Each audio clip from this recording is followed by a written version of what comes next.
Kia ora tātou, nau mai haere mai, and good morning everybody to our council meeting for annual budget deliberations for Wednesday the 6th of May 2026, and I'll ask the Deputy Mayor to open our meeting with a karakia. Tēnā koe, Your Worship, o te rā, tēnā tātou katoa, ngā mihi. Tū tawa mai I runga, tū tawa mai I raro, tū tawa mai I roto, tū tawa mai I waho. Kia tau ai te mauri tū, te mauri ora, ki te katoa, haumi e, hui e, tae ki e. Thank you, Your Worship. Thank you, and good morning everybody, and welcome to those online and in the chamber. The meeting is being recorded and live streamed on our YouTube channel. In terms of health and safety there, on hearing, unlike the event of hearing the alarm, although I say that and we have had the odd alarm go off occasionally, please leave the site by our green signs to the nearest fire exit. We evacuate to the assembly area in the clock tower there in the square tomorrow hine. In terms of health and safety, it is a non-smoking, non-vaping facility. If you need to do that, it's outside the building. A defibrillator, again, unlike the event of needing a defibrillator, that is located outside the entrance in the customer services on the ground floor, and toilets are in the link span there. Any incidents or near misses, please report those to our committee administration. All right. We will go to apologies, and we just have one for lateness. Councillor Orfeo Michelada's bus is running late. So I'm happy to move those. Seconded by the Deputy Mayor. If there's no commentary, we will vote, please.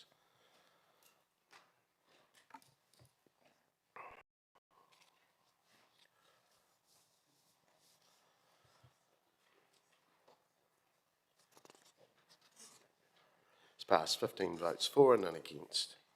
All right, moving through to notifications of additional items. There none that I know of. Hopefully nothing coming off the floor. There is none. Moving through declarations of interest. Again, I haven't received any. Nothing from the floor.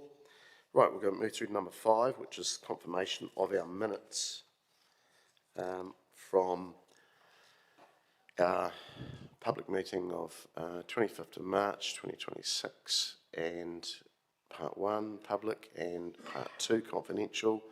Looking to move those as a true and correct record. There is one amendment where we note, sorry, on the 20th, are we not doing those at the same time?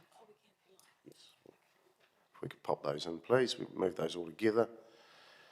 On our next ordinary meeting of the 22nd of April 2026, part 1, we had a gap where we didn't identify the councillor who declared an interest, and it was you, Councillor Isabella. So that's in clause 46-26. So are there any other matters arising? Councillor Wood. Thank you, Mr Mayor. Just on page 15, it's noted that I abstained on the vote 26-26. I thought in the meeting it displayed on my screen that I'd voted against, and it was certainly my intention to vote against. I was wondering if that is possible to be corrected. Through you, Mr Mayor, I'd have to go back and check the voting record before I can commit either way, but I can commit to checking the voting record and amending it if it's necessary. Thank you very much, Mr Mayor. Councillor Meehan. Can we separate March 25 and April 22nd? Yes. Okay, we're going to separate them rather than put them together. Okay, so what we'll do is we'll go back to the original one, which is around pulling together the 25th of March meetings, part 1 and part 2 together. I'll look to move those, seconded by the Deputy Mayor. Are there any other matters arising? There being none, we will vote.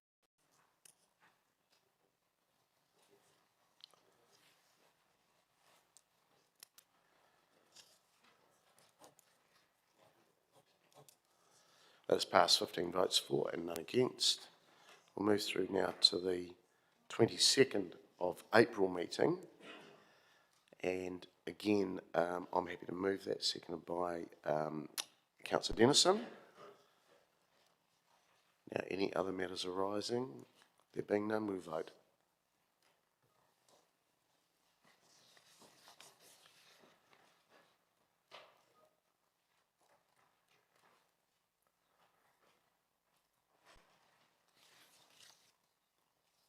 That's passed 14 votes for 1 abstention. Okay, move through to number 8, which is around fees and charges, and I'll ask one of our officers, Manager of Strategic Finance, Steve Patterson, to come forward. And councillors, this is around our fees and charges and confirming these following consultation.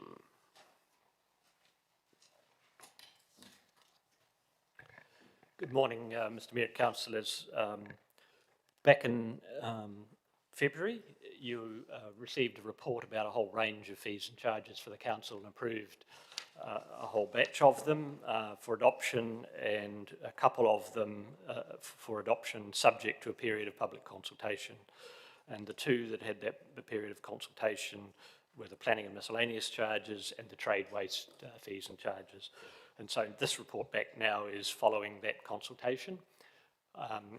There were no submissions in relation to the trade waste charges, and our recommendation to you is that those be effectively approved in the same way as they, at the same levels as we consulted on. In relation to planning charges and miscellaneous charges, we did have a number of submissions, and you heard a few of them at your hearings recently, and they were, some of them, quite detailed submissions and covered off quite a range of points, and I thought myself personally that they made a number of very good points, a number of those submitters. My intention today is not to go through them in detail at all, just to give a very, very brief comment on a couple of things for you. I guess the rationale for the proposed changes was addressed in the original report we had to back in February, so in that respect nothing has changed from our perspective in terms of the rationale for the proposed changes. It did appear to me that there were some cases where people perhaps misinterpreted the way in which we had intended some things to read, particularly in relation to what an indicative charge means. An indicative charge, in summary, is just an indication of what might be the level of charge that a person making an application would be charged if their fee and charge is based on the hourly rates that the staff charge them at. It doesn't mean at all that they would be charged anything like the figure. It's just, I suppose, calculated to try to reflect the type of charge that might be the case. But of course, every case is different, and so there's nothing quite like the average per se. And so every individual one would be treated on its merits. In terms of planning services overall, of course, the council's, what the council calls planning services in the context of these fees and charges assumes the district plan's in place, so all the costs of preparing the district plan and everything are in another budget. They're all in the strategic planning place, and so they're not looking to be recovered out of these fees and charges. It's just the management and interpretation of the district plan that's covered off by what's planning charges. And in that context, the council's policies assume that some of those costs will be ones that are of community benefit and should be funded through the rates, and some are more ones that directly relate to an application and therefore in a sense should be covered by those who are making the applications. And so the staff who are involved make that call every time they have an interaction with a member of the public or a consultant or whatever as to what the nature is of the type of advice they're giving. and that there are options for people to get free advice about up to a certain level in almost every situation. But beyond that, then it becomes a chargeable time. So the staff are allocating their time to either what might be chargeable time, if you like, or non-chargeable time. And in broad terms, what it works out as that roughly half, not quite that, but roughly half of the time is spent on stuff that's of public good that we don't make a charge for, and the rest of the time is spent on stuff that's more focused on individual applications. And so what we're trying to do then is to set appropriate fees and charges that will generate the revenue to pay for half of the cost of all of that service. And so in doing that, the council has to make assumptions, obviously, about, well, we're making assumptions on your behalf, about what volumes there'll be. And as far as 26-27 is concerned, we've assumed roughly the similar volumes of transactions, of interaction as what are happening in the current year and what's been reflected in more recent years, so on average. That there will be some underlying increase in costs of the council's operations, and that we will inevitably be trying to cover those best we can through improved services and ways of doing things. And there's been a big focus, you're aware, on new systems and process to try and streamline a lot of that, to try and counter that. So the recommendations come with all of those assumptions in mind, if you like, in terms of the way in which we've gone about sort of figuring them out. There's no, what we actually end up doing through the year will depend entirely on what volumes there are and what circumstances we face. And it's a very volatile environment in some respects, and it's really hard to predict what's going to happen in that respect. So who knows, really, in the end, whether we'll end up balancing the books, if you like, if you're thinking about it from a financial point of view, or just quite what volumes we'll finally have. So these are all, I suppose, part of the planning assumptions, the budgetary assumptions that we're making. Now, in terms of, as I said, the submissions, they addressed a whole pile of individual little things, some of them bigger things, some of them little things. Some of them are things that I think we're perhaps not as efficient as we could be, or that there's better ways of doing things, or that there's that they'd be paying as individual submitters or wanting a thing at a level that's inappropriate, that they shouldn't be wearing that part of the cost or something. And so there's arguments for and against all of the things that they've raised, obviously. And so what we've tried to do here is to say to you, one option is to adopt the fees and charges as we presented them and as you approved back in February for consultation. Another is to adopt part of what we've recommended. And depending upon which part it is that you are concerned about, well, we can help you, guide you to say, well, what the effect would be of choosing a particular option. In a revenue sense, we've assumed that there would be roughly $60,000 worth of revenue attached to the increasing fees and charges. So it's not too material in the big scheme of things, but it's a sum.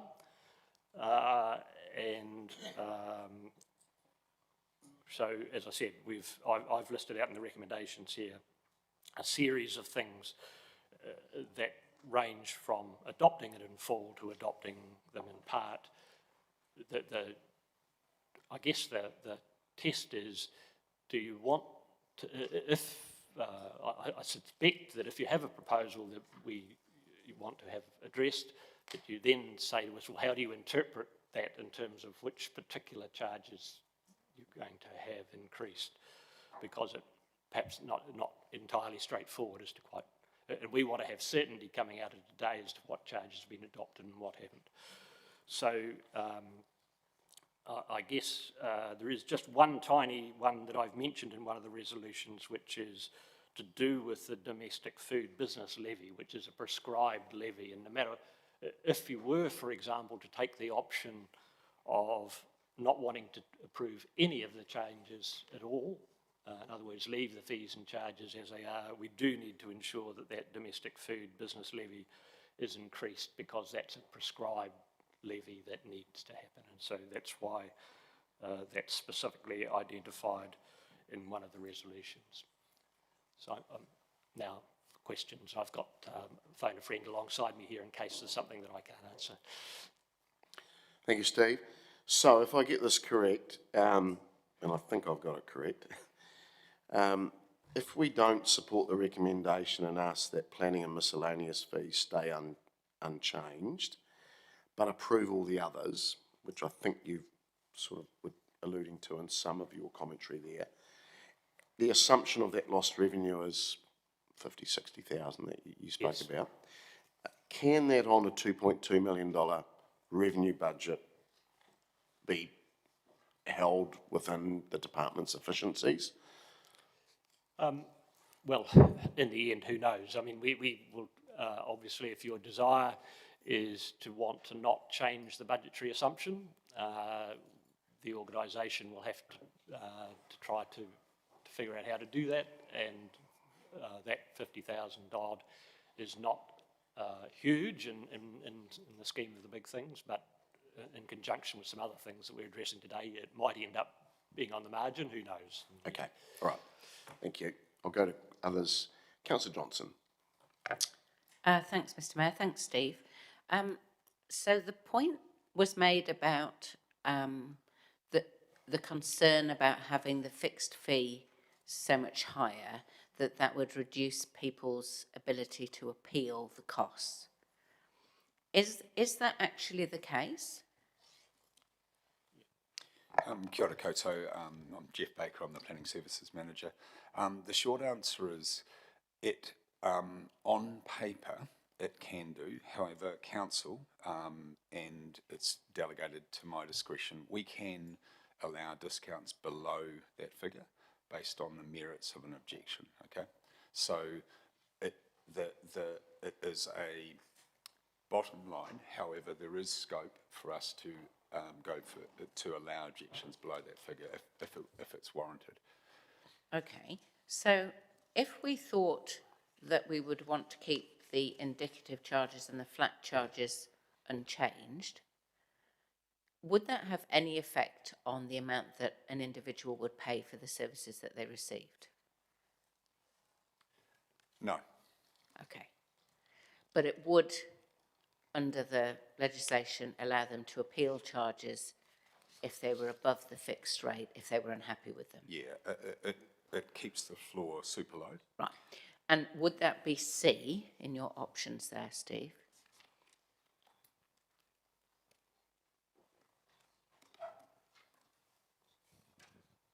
Yes. Okay. Well, I'll indicate. So just to clarify that, the C, it means actually that the charges that people would be charged would go up. Yes, I understand that. The charges would go up, but the fixed... That indicative figure, if you Yeah. like, would stay at the same level and give them the ability, in theory, to appeal if they were unhappy. Yes. Yeah, I was just double checking that, but okay. So I'll just indicate, Mr. Mayor, depending on what you're intending to move, that if you're looking for someone to move something, I'd be happy to move 1C. Well, I'll leave it at that. Thank you. Councillor Harpiter. Thanks, Mr. Mayor. I just wanted to talk about the fixed fees, and you did indicate to Councillor Johnson that we heard that the fixed fees were between 3,000 and 12,000, and that range. You know, you did say that you did discount. How often do you discount? How many have you discounted? Can you give us some stats? Because 3,000 to 12,000 is a lot of money. And we just want to know, how often do you discount? How many have you discounted? Give us some stats, because that is a lot of money for a fee. Well, maybe if I just take a step back in terms of the indicative charges, what we're trying to do there is set a figure or provide a figure for customers so they can understand what a consent actually costs. The easiest way to think of it is simply as an estimate.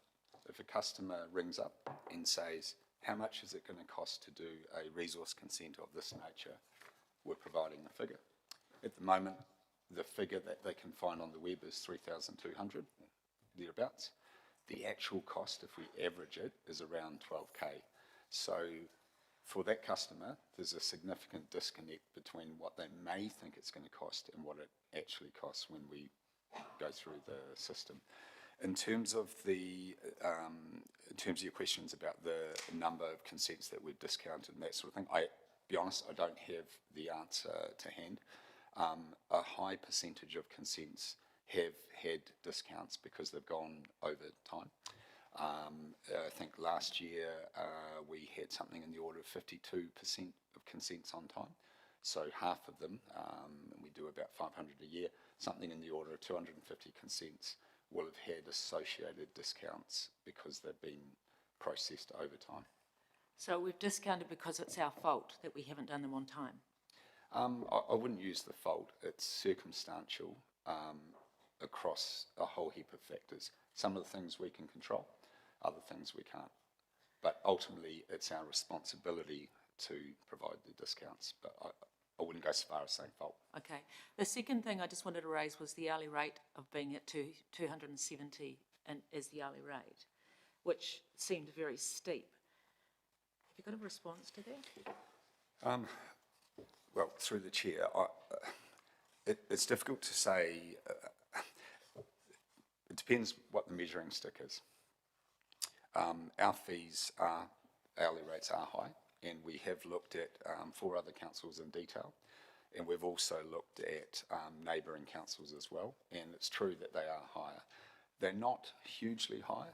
I was looking at Rangitikei this morning, and I think there was a couple of their categories which are actually higher than ours. But yep, pound for pound, they are high. That has been is a consequence of obviously the cost of running our business, and each year they've attracted a modest increase for the reasons we're proposing this time. But it's difficult as to that they are high. Sure. Agree. Yeah. One last question, Mr. Mayor. Are they high because we use consultants? No, they're not. They've been comparatively high for years. The use of consultant or contractors is part of running the system when we have overflow work, but it's not directly associated with contractors, no. Thank you, Jeff. Thank you, Steve. Thanks, Mr. Mayor. Councillor Wood. Thank you, Mr. Mayor. Thank you, team. 2 questions from me. One is on page 86 around the indicative charges. We've struck out notified subdivision consents for under 20 lots and for over 20 lots. Where would I see now if I was looking at a notified subdivision of either? Where is that reflected in the indicative charges table? What line should I be looking at by comparison?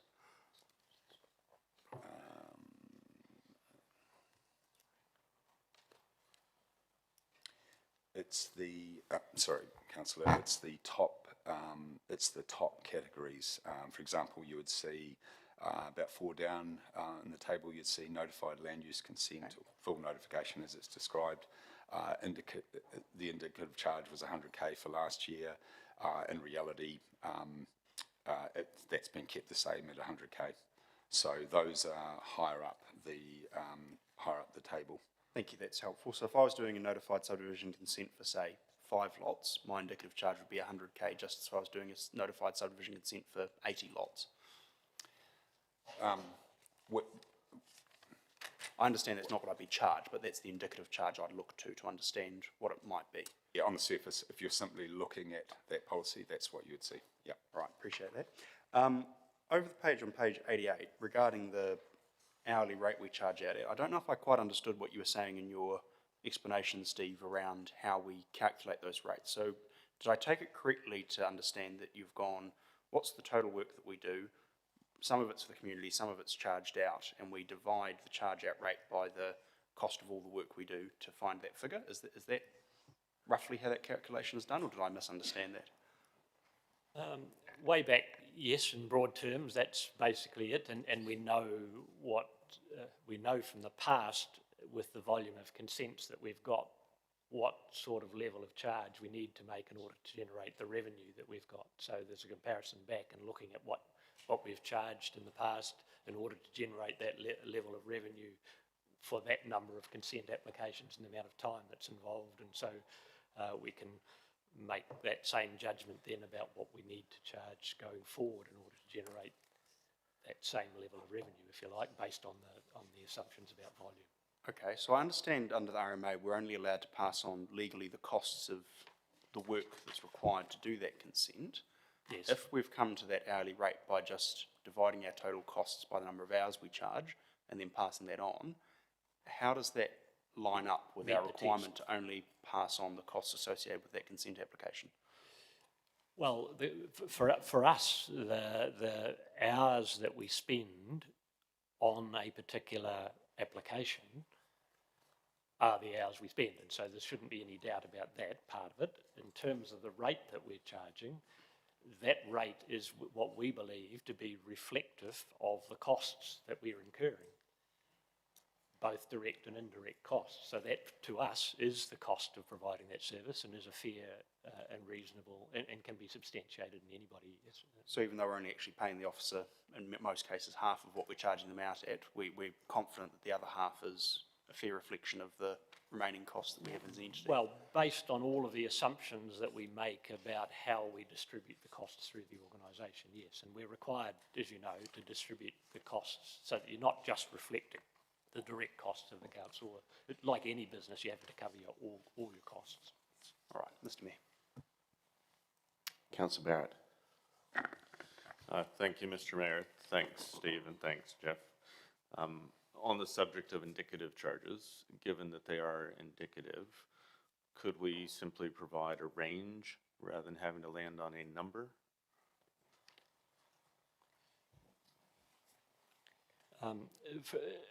An uneducated view for the moment, maybe Jeff can answer as well. From my perspective, we probably could, although we do need to be aware that there is this fixed charge regime in terms of the legislation, and so we would need to be able to have something that showed the certainty of how that was to be applied in relation to the people's rights to object then. So I guess the way I see it, there is well, from what Jeff tells me, there's quite a huge range potentially, depending on, because everyone's so different, and what we're talking about is a range, sort of averages here, and averages are all, but basically nothing's, well, very few are the average, so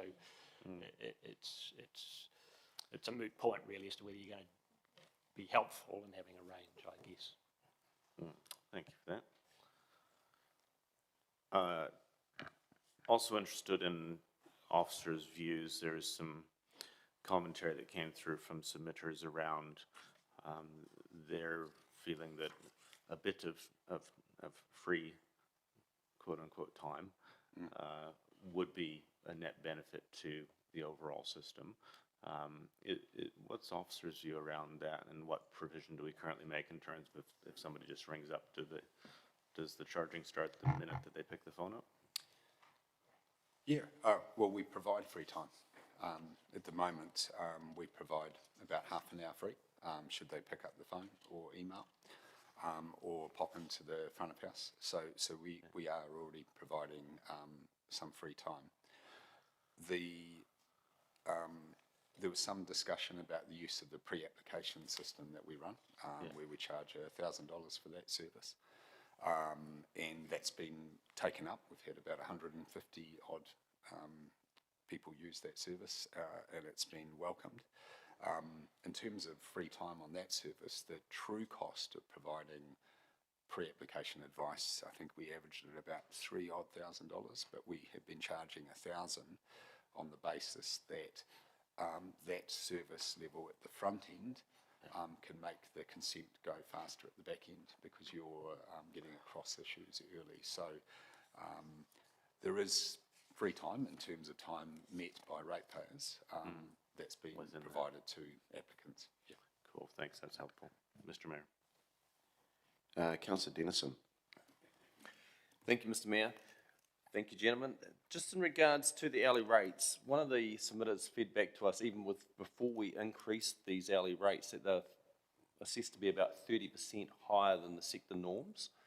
I know you give some comparisons with local government, but as far as the sector, would that be about right?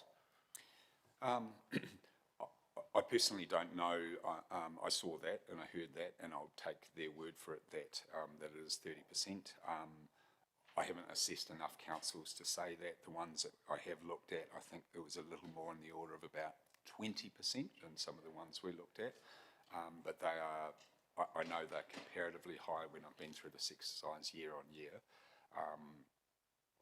That is the reality of the cost of doing business here, yeah.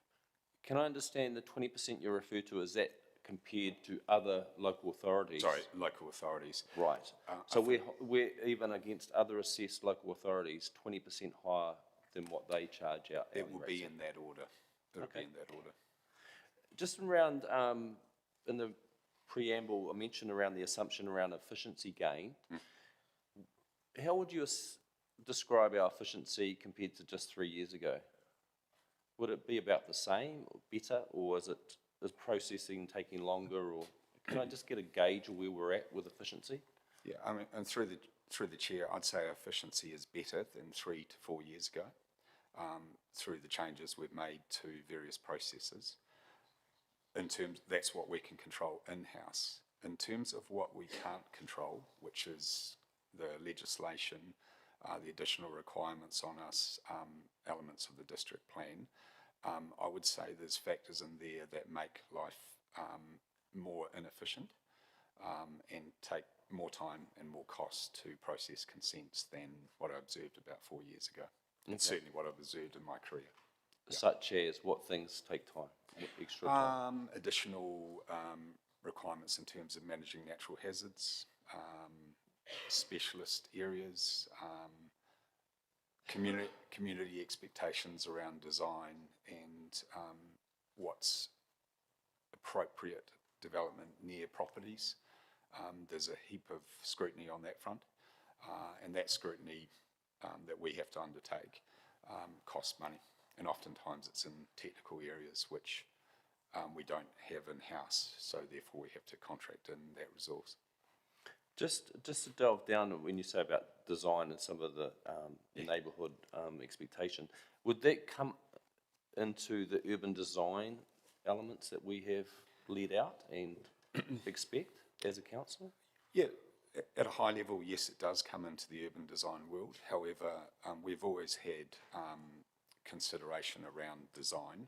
It has been more recently coined urban design. In recent years, we've had a lot more provisions around it. But certainly in my time working under the RMA, how things look and where they're sited has always been a core component of planning. Thank you very much. And like Councillor Johnson indicating to move a specific recommendation, I'd move a motion that I'd be prepared to move D if C fails. Keep your powder dry, Councillor. There's a bit coming. Councillor Kuru. Good morning. Generally, are these costs usually passed on to the end user, to the purchaser? Yes, I think so. My understanding is developers would be unlikely to be bearing the cost in their economic models. Yeah. In terms of like the indicative charges, is it, in your opinion, better that they have a guideline or they know what the subdivision is going to cost them prior so that they can then, this is sort of a loaded question, is it better that they know what those costs are going to be so that then the purchasers know what they'll be paying for the subdivision? Yes, Councillor. The whole basis of the work we're doing now is to provide estimates to customers so they know what things might well cost. So when they're borrowing money up front, and it's a lot of money, we heard from Resonant the true costs of developments are huge, so it's to help them out. My experience, in terms of the first few questions you get from a ma and pa developer, will be about how much does it cost. Okay. Thank you. Councillor Arnott.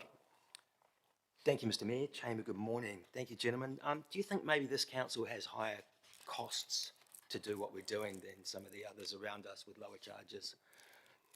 Have you looked at that? Sorry, do you mean just costs in terms of well, running our business? Exactly. You know, maybe it might cost this council more to do that business than some of the others with lower charges. Could that be the case? We got higher employment costs, or?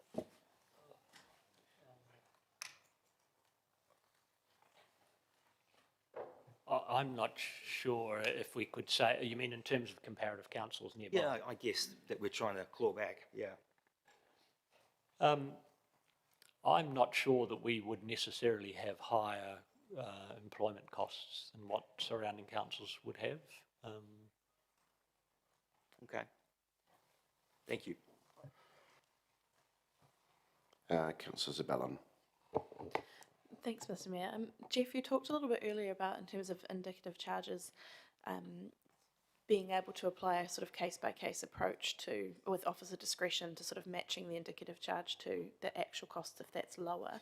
Just interested in your projections, if you like, of the administrative burden of that approach, whether we're likely to see more of that type of case come to you for decision. Sorry, Councillor, that's in a scenario where, say, the indicative charges just remain the same as they are now at a very low level. Yeah. I think from an administrative point of view, in terms of dealing with objections to fees, and we get quite a few of those, what we often see from objectors is they look at the website and they say, hey, we thought this consent was going to cost 2,300, but it actually cost 17,000. We object to that because we ran off that figure there. And then I get into a scenario where I look through it and I explain what the actual costs are as we go through the process. And so the disconnect between what they believe they're going to pay and what it actually is huge. And if they're using agents and those agents do not tell them around what the likely cost could be, then the expectations are often hard to manage at the back end. And so in this scenario, this time round, we looked at 170 consents over basically an 18-month period, and we ran those averages in order to specifically avoid those difficult conversations around costs. Yeah, it's about managing customer expectations. Yeah, so across your desk, you're more likely to deal with objections about fees being much higher than expected, rather than corrections where we've said it's going to cost this much and it's turned out to be quite a bit lower. Yeah, I've never seen, I haven't yet seen any praise for our cheap fees. I have heard from time to time that things here are cheaper than other councils because of the way they roll. But yeah, ultimately, where we're trying to land with this process is to provide a dose of reality around estimating for customers. It's as simple as that. Great, thank you. Thanks, Mr Mayor. Councillor Meehan. Steve, in your comments, you mentioned that during consultation, some of the submitters had suggested areas of improvement or doing better. Have you taken on any of that advice, and are we going to see improvements? The submitters raised a number of issues that challenged us in terms of thinking about things. That's true, and there's no doubt that the staff involved will be thinking and pondering about those and where they can be making improvements. But they are proactively in a whole process of process improvement and have been for some time, and they are ongoing doing that.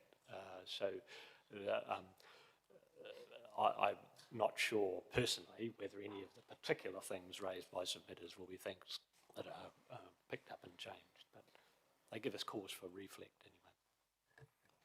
Yeah, through the chair, one of the things that resonated with me, and excuse the pun, that came from Resonant, was the use of AI. Okay, so Resonant have indicated they're using AI to help streamline the way they roll. We are engaging in a process where we think we can do exactly the same, potentially a lot better if things work out the way we're going. So I would see potentially the single biggest efficiency gain over the short to medium term will be the use of that kind of technology. And that's in progress, okay, so we're starting out on that journey very shortly. We've begun it already. Secondly, in terms of the usual processes that we have improved them, particularly in the last year, where we've improved the front end and our back end, which means consents are moving quicker.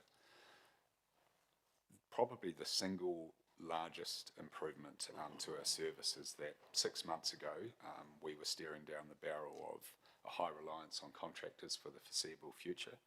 Our luck's turned. We've been able to employ a number of new planners, which basically means that all work, or just about all work, will be done in-house, as opposed to using contractors. So that'll be the exception rather than the norm, and that is quite a change from the last 4 years. Yeah. Okay, so you're saying that you do acknowledge those comments and that feedback and look at it? Yeah, I do acknowledge it. We work closely with all of those consultancies, and we value their work and their opinions. Some of their staff have even worked here, so that gives them a higher degree of insight. We're always working to improve efficiency. It's the name of the game. Thank you.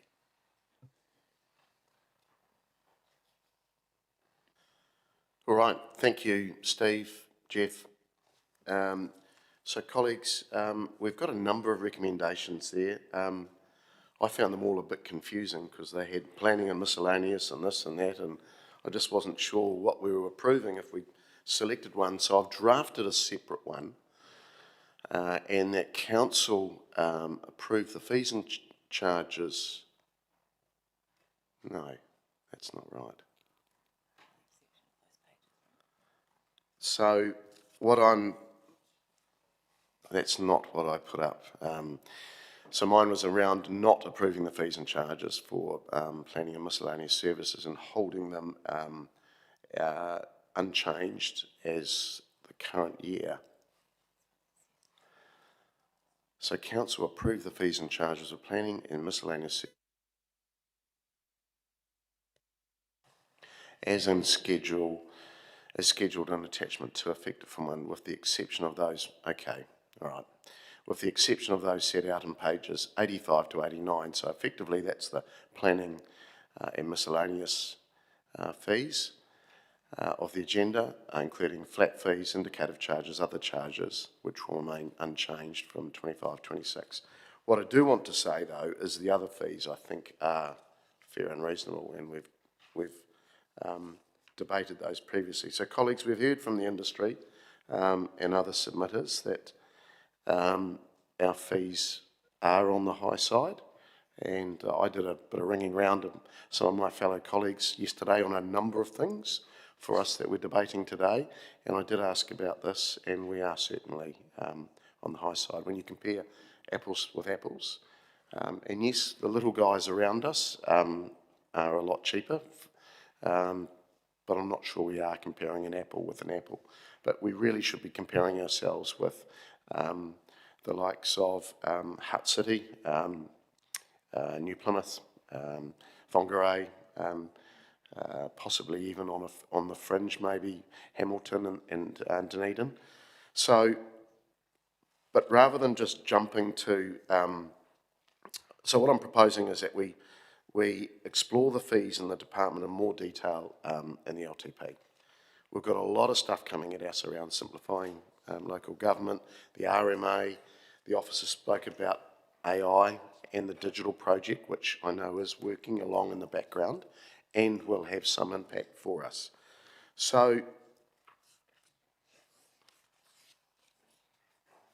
what I propose is that we hold the fees that have attracted the issues and certainly the submissions on pages 85 to 89. We leave them as unchanged, but the other fees, and we'll come to trade waste and all that, And the second recommendation is they go ahead, which is food, noise, etc., and other fees. I suppose if I could just say to the officers, it's very confusing when you list miscellaneous services and other charges twice under headings. So I do think that could be done a little bit better in our schedule of fees. It does create some confusion, and we're right in the middle of all this. So just a note for officers, the CE and officers into the future, and I do propose in the LTP that we have a good look at this in some detail. It's going to change, so I think it's the appropriate time to do it as well. So look, happy to move this, and I've got a seconder in Councillor Hapeta, and I'll go to the Councillor Hapeta first. Thanks, Mr Mayor. Very happy to second this. We did hear from a number of people that were quite concerned that we were putting our fees up by quite a percentage. So for me, keeping them as they are in terms of the fees that we're talking about, particularly the fixed fees going up by 66% and the hourly rate going up by around a range of about 30%. So just in terms of that fee there, I'm very happy to second this because of those increases. And so that's why looking to second this, and I'm very happy to support it. The other fees, yes, if the others are going to support putting those up, I'd look at talking to those if we're going to turn that around. But I'm very happy to support this one. Thank you. Okay, thank you. Councillor Wood. Mr Mayor, just a question, if I may, to yourself. Is your intention that we leave the hourly rates the same as they were this year? We don't increase them. I think there's just been a slight misunderstanding. So what you refer to on page 88 is the charges for hearings. On page 92 is where the hourly rate for decision makers is charged out at. So that's where the senior planning officer, for example, is set to go from 260 to 270. So I think your recommendation needs to be amended to say and page 92, just so that you cover those rates, not just for hearings, but for our charge out rate in general. Yeah, good point. Thank you. Noted. All right, I'll just speak briefly to that then, Mr Mayor, and that I fully agree with this recommendation. I am still baffled and have yet to hear an answer as to how we pay an officer $135 an hour and charge them out at $270 an hour, how our overheads or other allocation could possibly make up half the hourly cost that we send out to our community. And so until I get an explanation for how that is fair, reasonable, or reflective of the actual costs of what we do in this organisation, or if the true answer is we are so inefficient that we have to double the wages cost to deliver an hourly rate for consent, which surely can't be the case, I wouldn't support increasing those hourly rates further, and I would certainly encourage us as we get to the LTP to have a serious reflect and look at how we calculate those costs and what we pass on to the community, because certainly it's been very clear from submissions that we are, at least 20% ahead of other councils, 30% ahead of the private market. I think it adds insult to injury to then increase those further without, in my opinion, fair justification. So I'm very supportive. Councillor Dennison. Yeah, very much like your comments and Councillor Wood's, I feel that this is what the sector needs, is us to hold. We've outlined the 30% higher than the sector norms, 20% against compared to other councils that we've looked at, and it's just too high. And so we can, in my mind, afford to hold back our hourly rates. If they're impacted by the overheads, let's deal with the overheads. The efficiency gains, let's have some efficiency gains. I've got feedback from the sector that we're taking a long time to process consenting and to get to the end result. So it's not only costly, it's actually very time involved. And so I'd like to see some efficiencies. When we're hearing that in many cases it's held back, which indicated some of the natural hazards, the specialist requirements for different design elements, and it comes back down to, I think, also a review of our urban design and just where it has place. It has some benefits for sure, but in feedback again, it's been frustrating for the sector.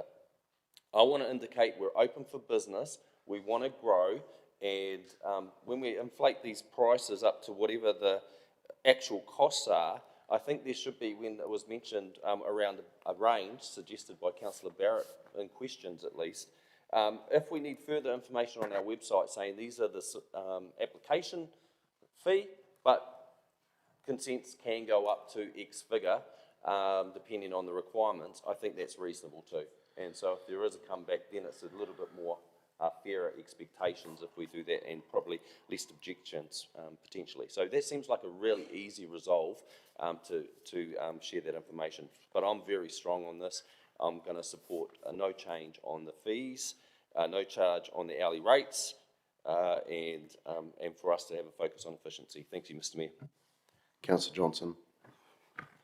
I'm not going to be supporting this.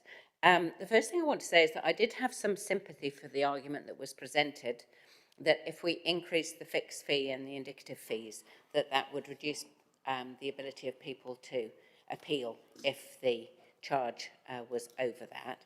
And I would have been happy to have kept those as they were.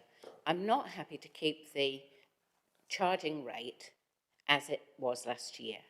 Our costs are going up significantly, and this is basically developers being charged for services that we're providing, and the charge reflects the real cost to us.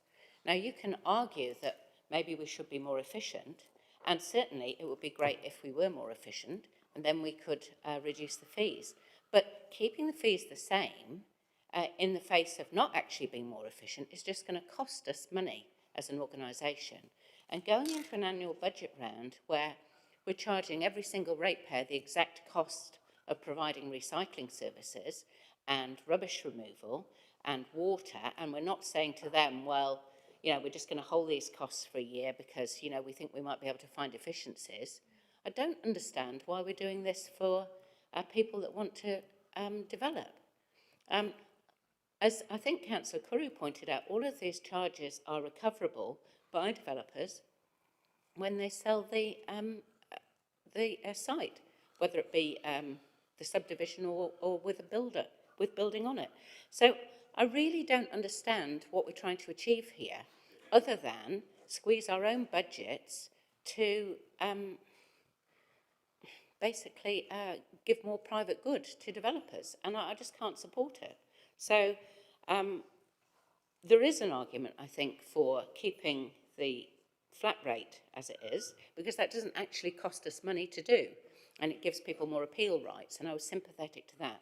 But why would we hold the charges on this? We're not holding the charges on swimming. We're not holding the charges on dog registration. We're not holding the charges on anything else. So why would development suddenly need to have charges held? It just doesn't make any logical sense to me, so I won't be supporting it. All right, colleagues, just a very quick right of reply. To be fair to the officers, they have indicated, it's a bit echoey this, they have indicated that they do have a traditional structure, and that does hinder the opportunity or the structure of how the fees are made. So what we're trying to do here is put a hold, not to advance any short-term development, but really to have a decent look at the unit, the fees and the LTP, look at the structure of that. I'm sure there's going to be efficiencies found. Technology's certainly going to be one of them, and it could be an absolute game changer. Also, the changes to government legislation that we know are coming, and look, because it has been quite hard to develop some things too in more recent times. There's been a number of different delegations to the CE and the officers that I know of, and they've come in via my door as well. But look, I think it's just, to be fair, there has been some traditionalism here, and it's just been added on and added on and added on and added on. So let's go back to the foundations, see the structure of the unit, what it actually does truly cost us to do this work. I'm sure there's just going to be some natural efficiencies in that. So I ask you to support this. It's pretty simple. We're just going to hold the cost for a year. We're going to have a decent look at it in the LTP, and we go from there. Can we vote, please?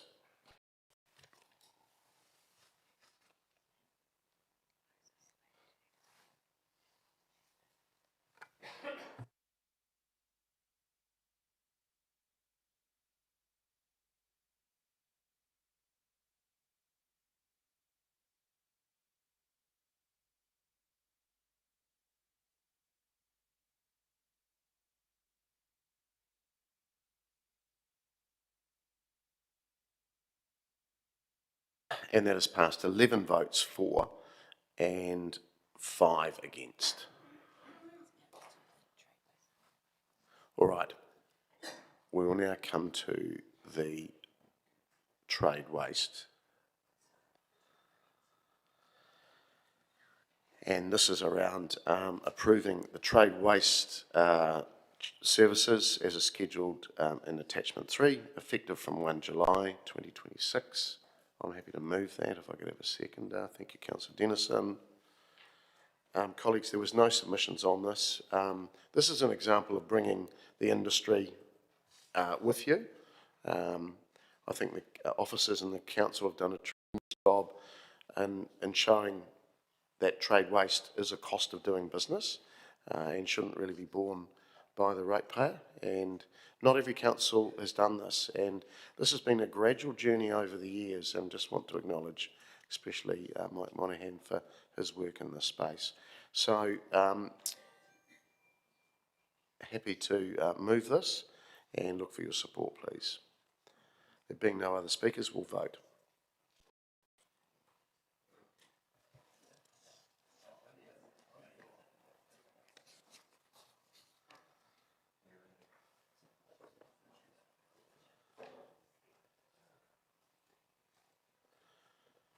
That's passed, 16 votes for and none against. Thank you.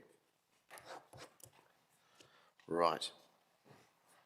Now to the main part of our business today, which is around the 25-26 annual budget deliberations.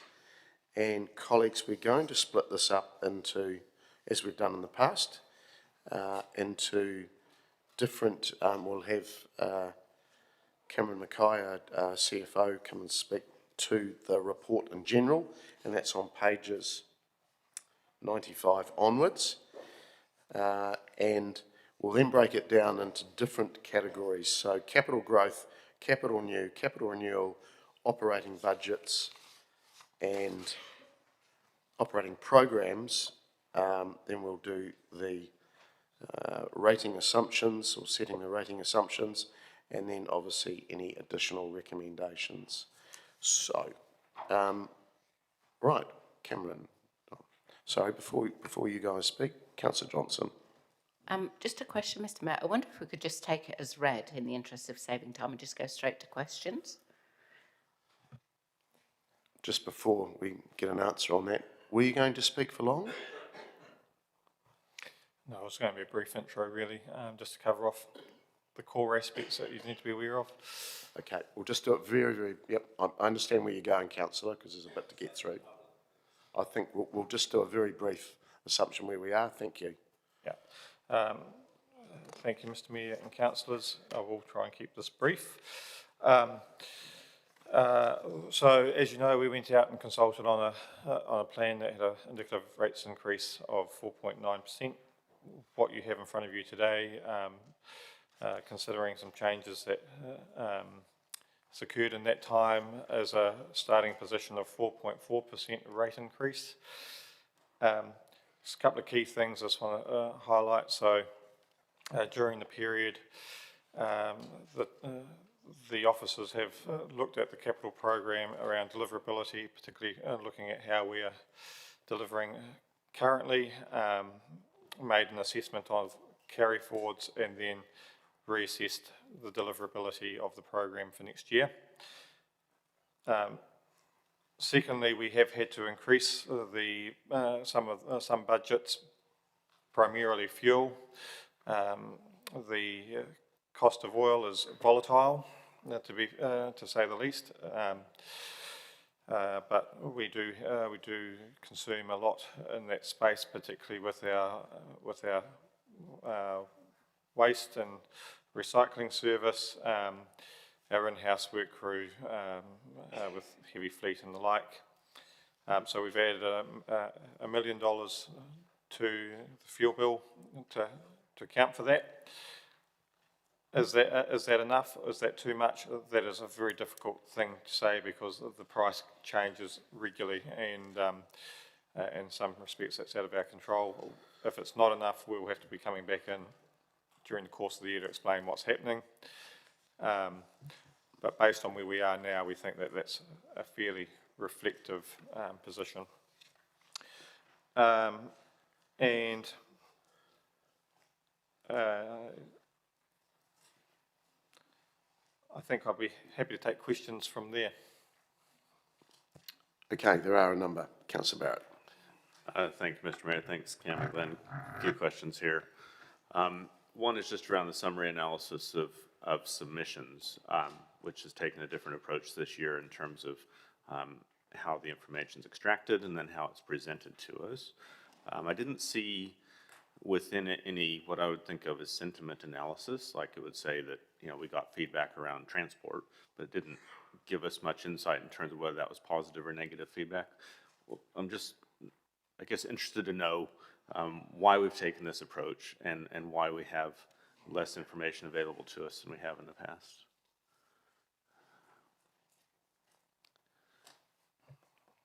Through you, Mr. Mayor. Yeah, good question. The sentiment analysis, I guess, in part what the officers are trying to do is trying to extract out where things were mentioned. My understanding was that there were often within submissions things that were positive sentiment, negative sentiment, and the like. I think what the approach has been taken is just to sort of collate around key themes in the time that was available. But understand your question. No, we haven't got a more broader sentiment analysis to provide at this point. So will future consultation cycles include sentiment analysis, or is this the new world we're in? I would like to think that we would look to do that, Councillor, but again, I'm probably talking on behalf of others here who provide this level of work for me, but we'll note that down and acknowledge that for next time. Thank you. Just around the recommendations, I'm trying to understand what 2C actually means. It says targeted rates for services adjusted as necessary.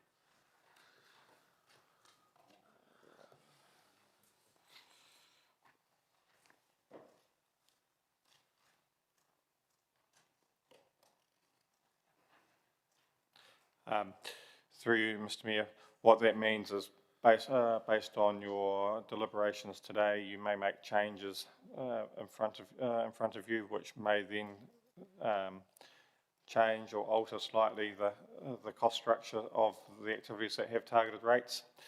And so it's just to acknowledge that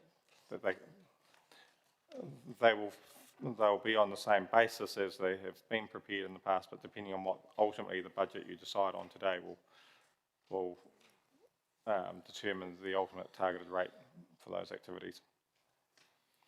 So I guess looking ahead to the prospect that we have, considering whether we do land on a 50-50 share between LB and CV, is this related? How does this relate to that? I think this is probably more to if you make changes between activities, say you adjust the waters or recycling and those activities where they have fixed targeted rates. They're obviously calculated based on the cost of the activity.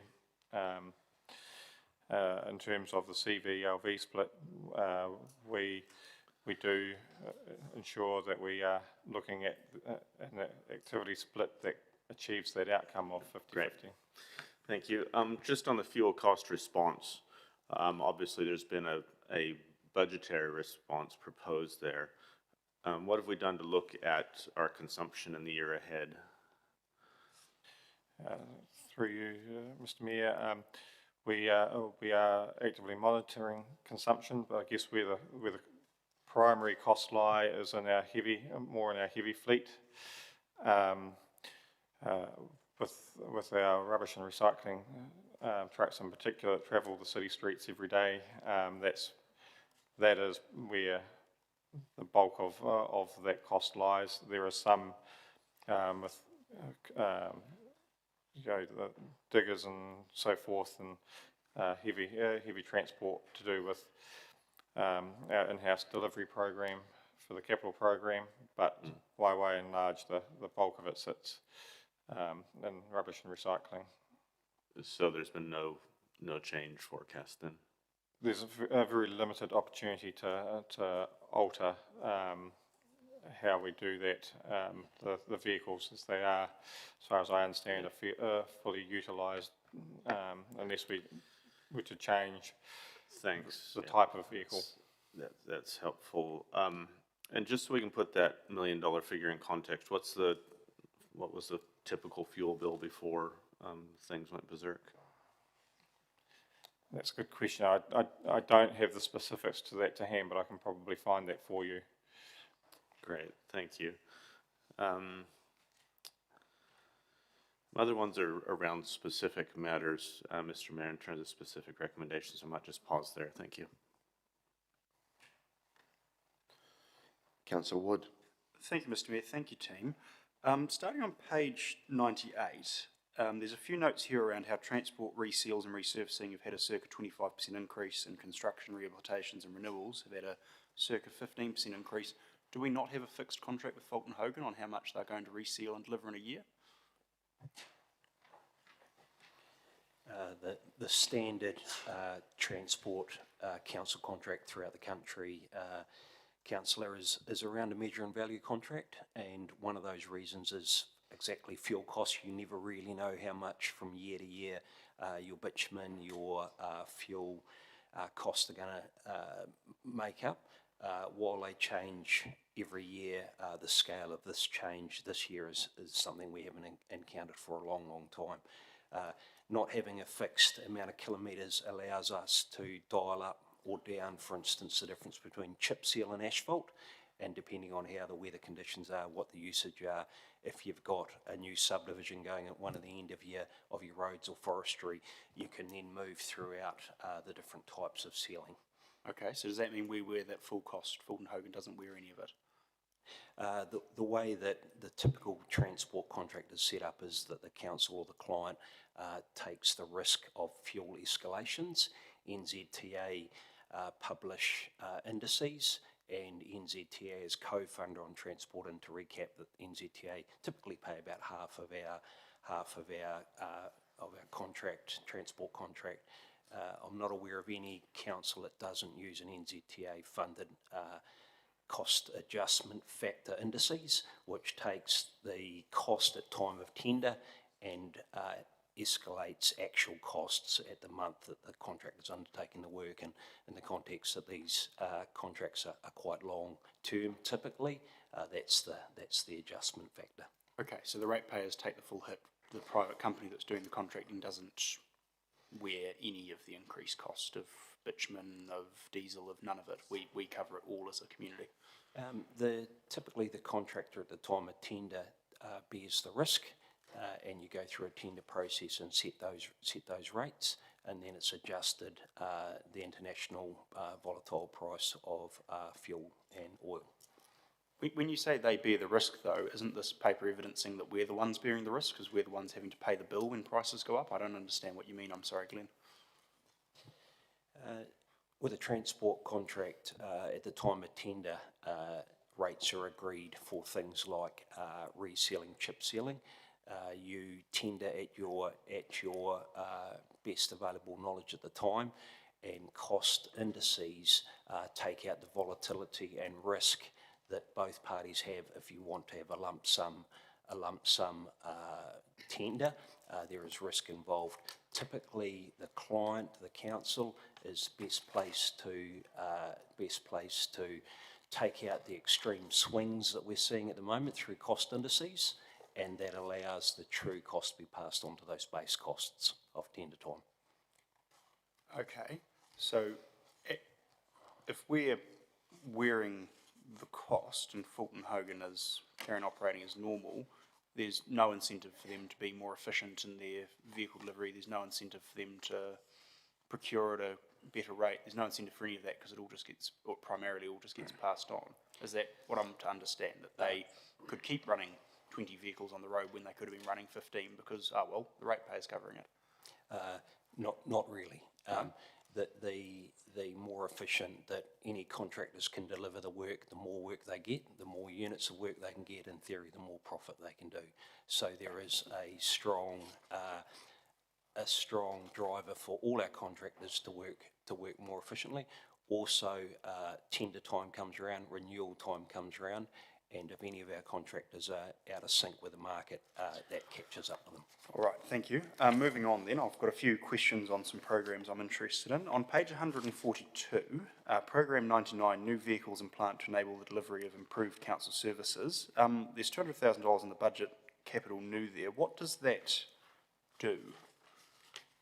Is that in resource recovery? Is it in a light fleet? Is it in something else?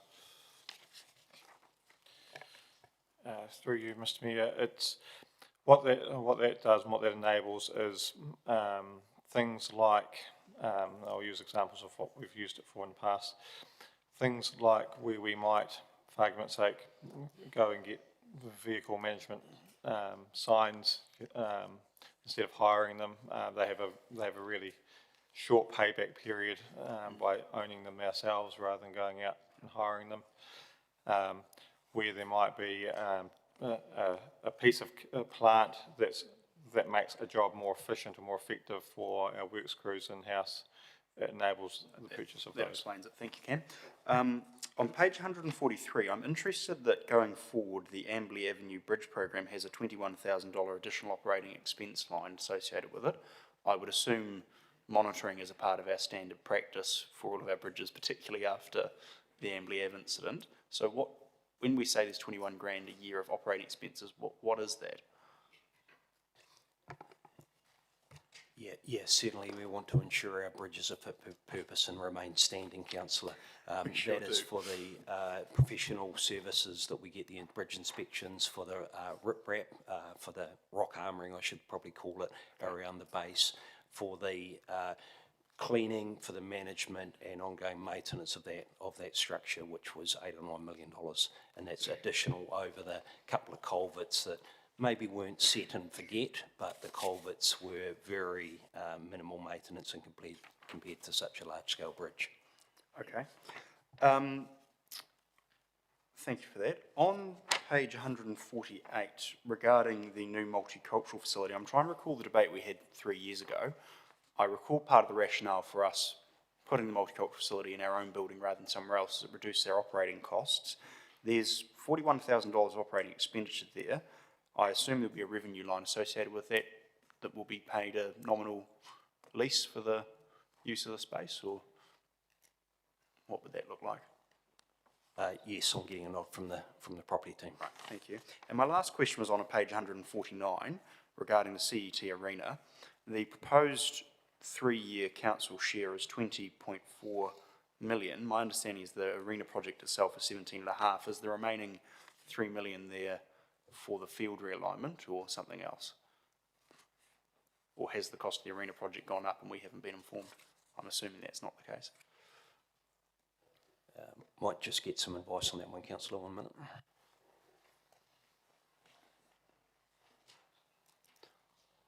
I'm assuming it's the field realignment. We'll come back and get an answer on that one, Councillor.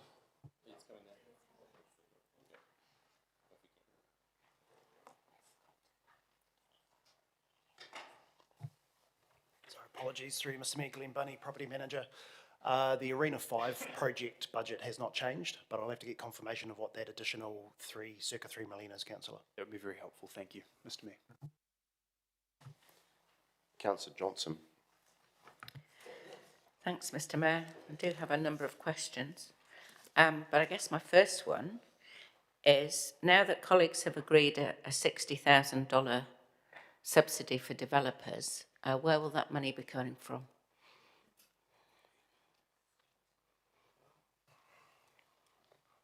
Through you, Mr. Mayor. I guess ultimately that's a reduction to revenue, and but given that it's based on volumes and that sort of thing, depending on what you're wanting us to do with that, whether you're wanting us to try and absorb that within the revenue, that's your decision. I'm not quite sure from remembering the recommendation whether it actually referred to that or not. Otherwise it's a reduction in revenue. I'll just get the CEO, because I did ask a question where the money was coming from, and it was answered by the officers. Yeah, through the chair, is that simply these sorts of amounts, we would just have to look for efficiency gains within that particular activity to cover off that cost. And so you make the decision, we will look for those efficiencies within that activity. So will that be a reduced level of service or an increased subsidy from ratepayers? Wouldn't be an increased subsidy from ratepayers, nor a decrease in levels of service. As you know, the planning resource management or the planning team work on a user fees and charges basis. We'll just have to have a look within that particular activity for efficiencies that we can have in some of our operating costs. Thank you. Okay, moving on. There's been a lot of deferrals into outer years in this budget. Do we have any oversight of what the consequence of that is for rate increases next year, the year after that? Understanding that all of that will be subject to a new LTP. But it seemed to me, looking at the spreadsheets, there was a lot moved into next year without us having any understanding of the consequence of that on rate increases for next year. Yeah, thank you. Through Mr. Mayor. Yeah, I think when we come to the LTP, the program for next year and the next 10 years will need to be looked at again with that deliverability lens as to what is actually achievable in any given year. Also, to remind councillors, the program will look quite different because it won't have any of the water projects in it. So there's a number of moving parts to that for the long-term plan that the process of developing the long-term plan will answer. I don't have an answer to specifically as to what the net effect of moving these things into next year and taking out the waters is right at this point in time. So how confident could a member of the public be if they saw a project that they were interested in had been moved out to next year, that it would actually happen next year? Or is it basically just a means of reducing this year's budget and then all of those projects will be up for debate again? Through Mr. Mayor, I think what this exercise the officers went through was identifying items that they believed they weren't going to be able to deliver next year, and so they've deferred those to the following year as a result, based on deliverability. So it's not saying that they've been removed at this point in time. It's to say, well, realistically, they weren't able to be delivered next year, so the next available year is where they've been moved to at this point. Okay. What is the predicted surplus for this financial year? Through Mr. Mayor, that's a good question,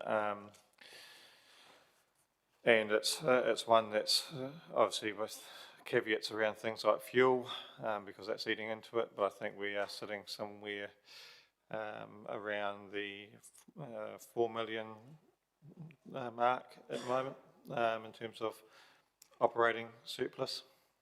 Okay. Now, you've mentioned the increased fuel bill, but in answer to a previous question, you said you didn't know what the actual fuel bill is. So how have you calculated the figure of $1 million that's required in addition for fuel? We do have the, I have the answer for that now, but we are able to track all the travelled kilometres of our vehicles, and we are week by week monitoring the changes to our fuel price, and that's given us a forecasted view of what it's going to be.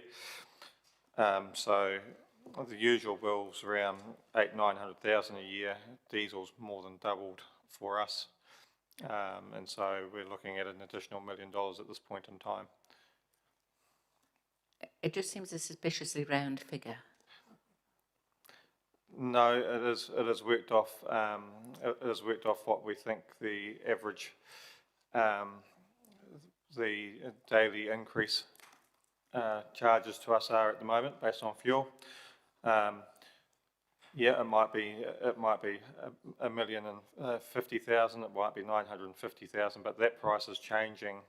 That price is changing by the day and by the week, and so that is what we would say is the most likely scenario based on what we know now. But as you know, it's volatile. Okay.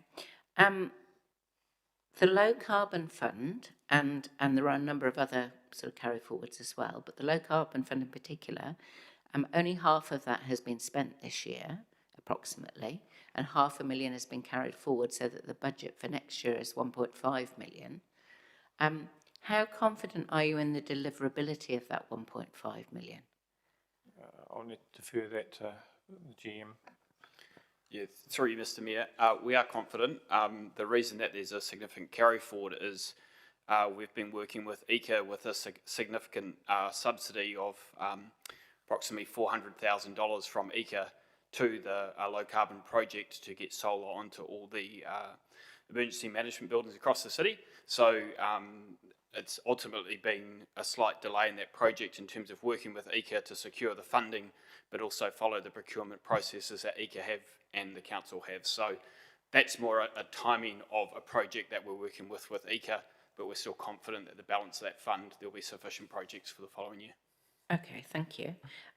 There's very little in the budget for growth programmes for next year, and there's a note that if these are required, staff will consider coming back to elected members. What's the consequence of having nothing in for growth? Well, not nothing, but next to nothing, perhaps is fairer.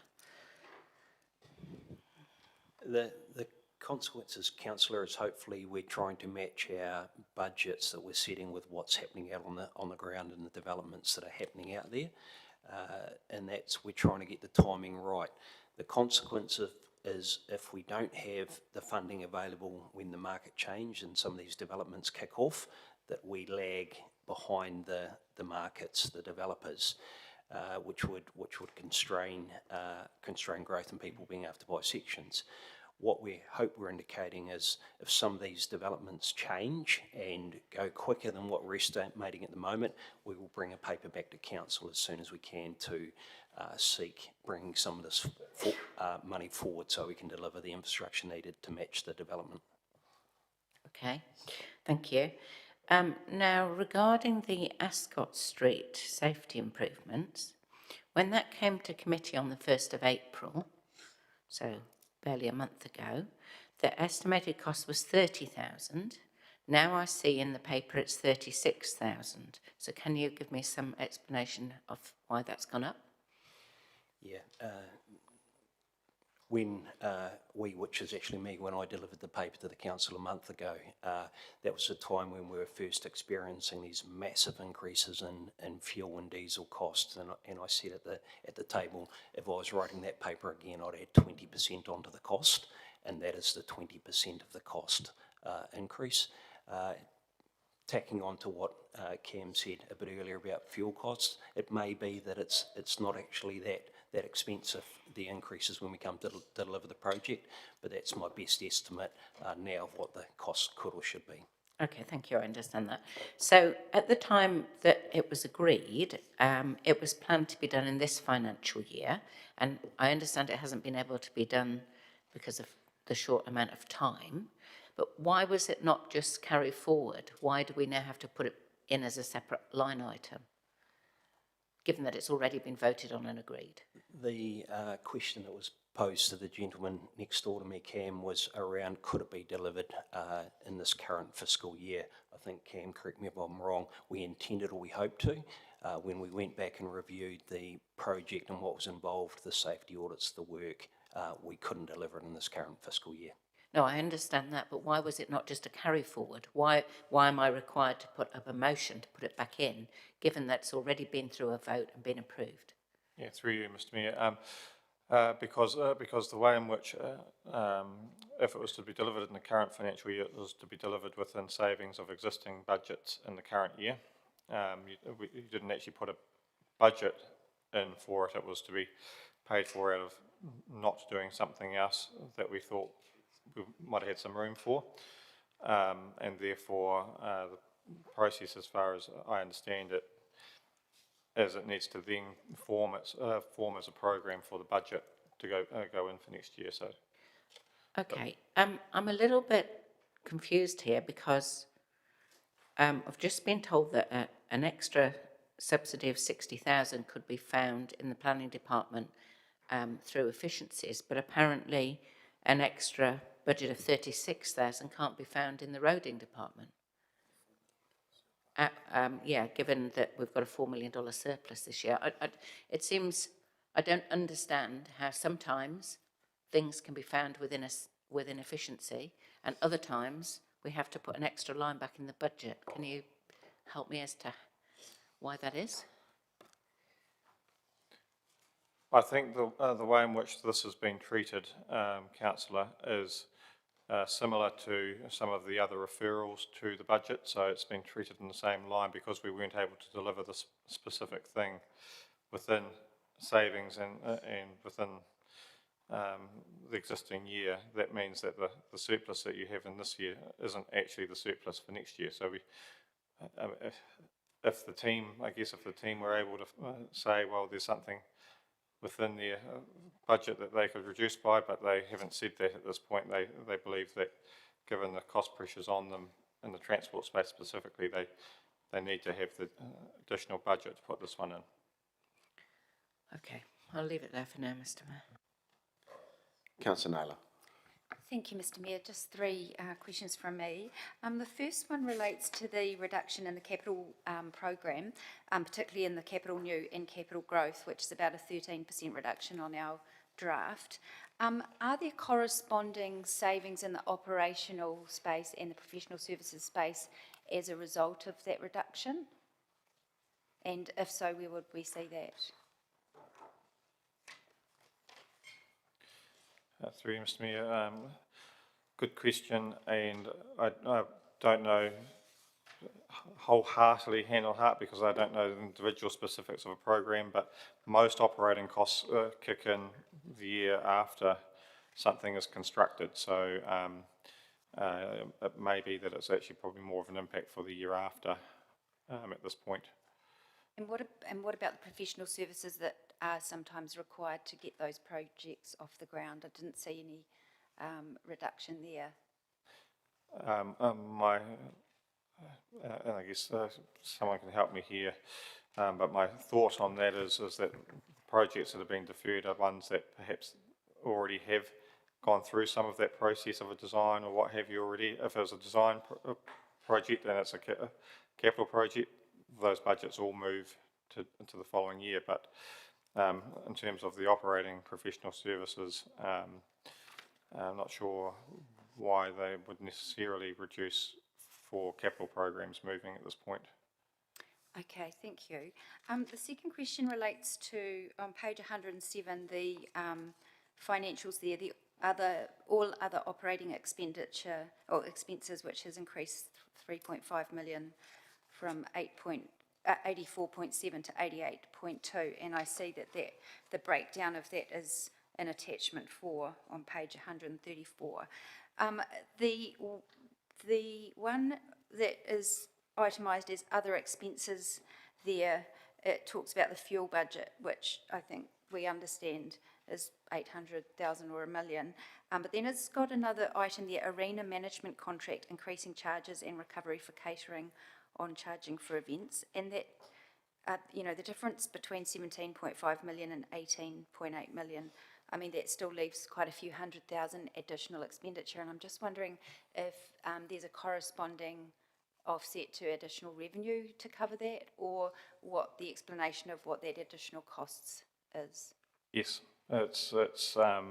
essentially uncharged, and you'll see in the attachment, I think it's attachment 4, revenues increasing as well as a result of that. Well, when I look at the revenue, under other revenue, it's actually a reduction, so I was also a little bit trying to understand why we've got a reduction in that revenue if there is supposedly a corresponding revenue to offset that additional cost. Some of it's been reclassified to fees and charges, so I can assure you that those costs were that we incur, which were shown more as a net budget, we've simply grossed them out to show the revenue and the expense, because that's the correct accounting treatment. Thank you, that's good to know. And just the final question relates to page 135.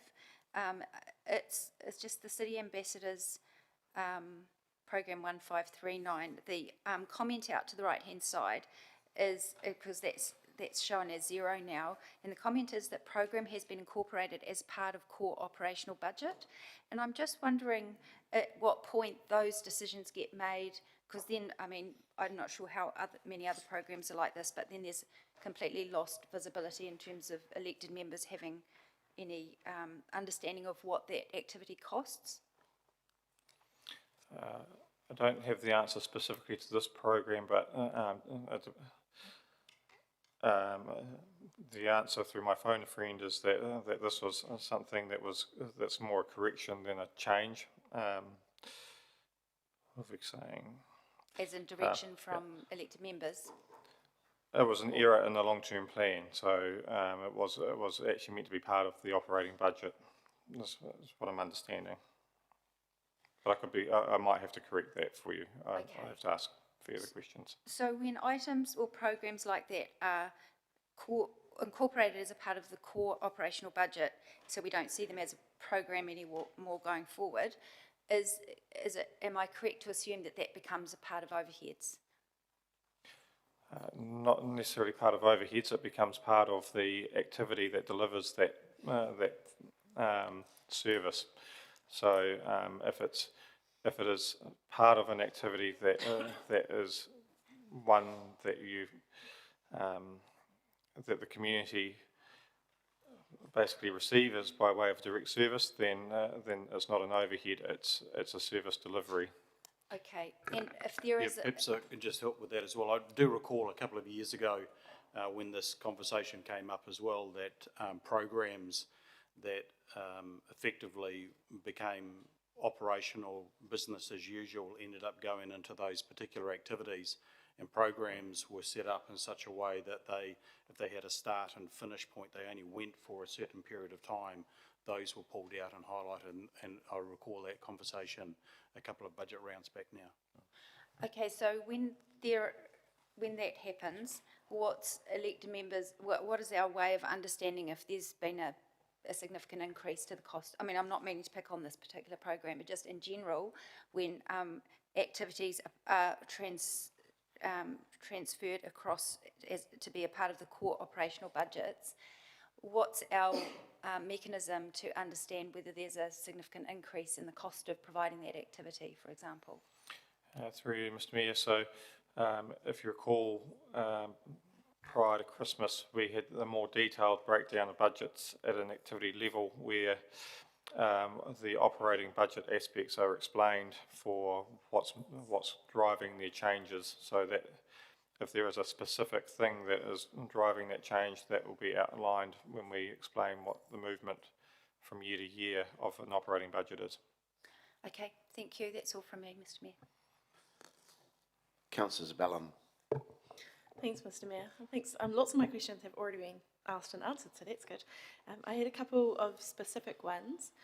One's just referring on page 104 to that table 3, which is the capital deferrals and reductions.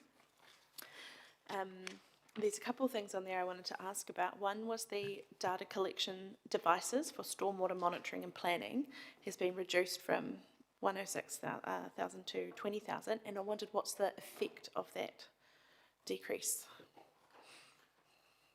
We might ask the manager to come to the table. Thank you.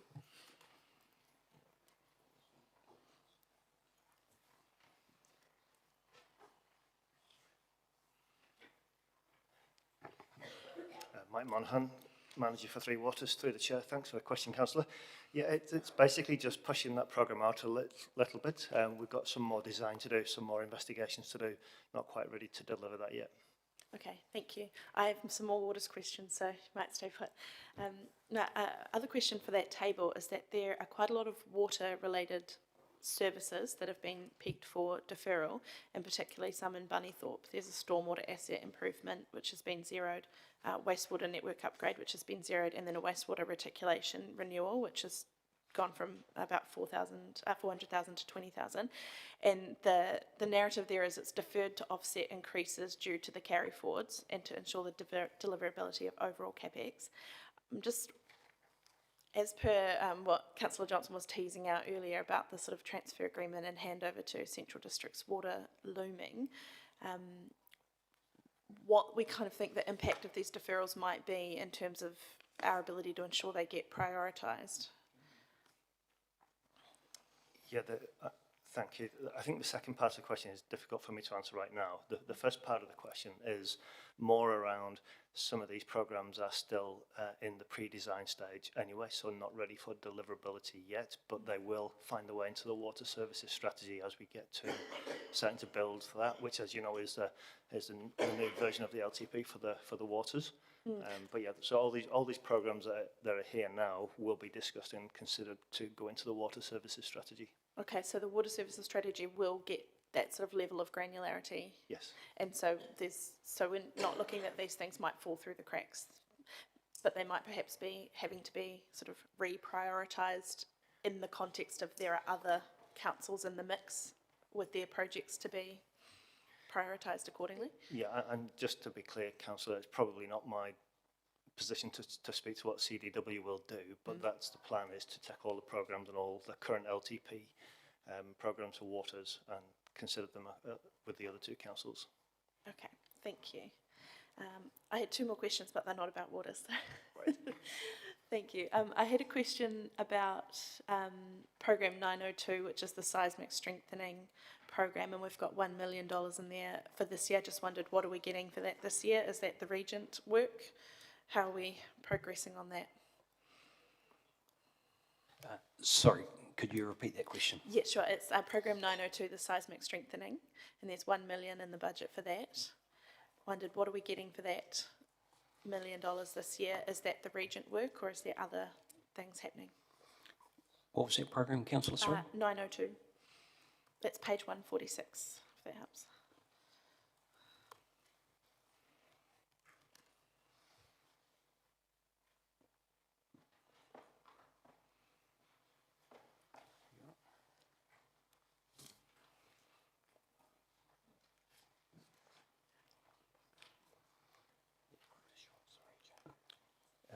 Might just invite the property manager down, Councillor. Thank you.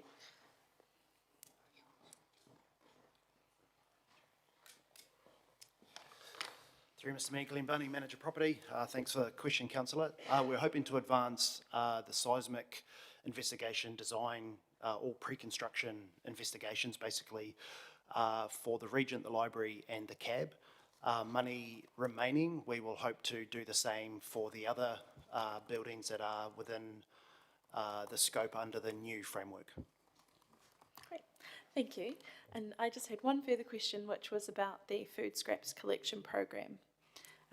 And I know that we staged that program over a number of years, and this year's was the purchase of the trucks, and I noticed that that's been pushed out.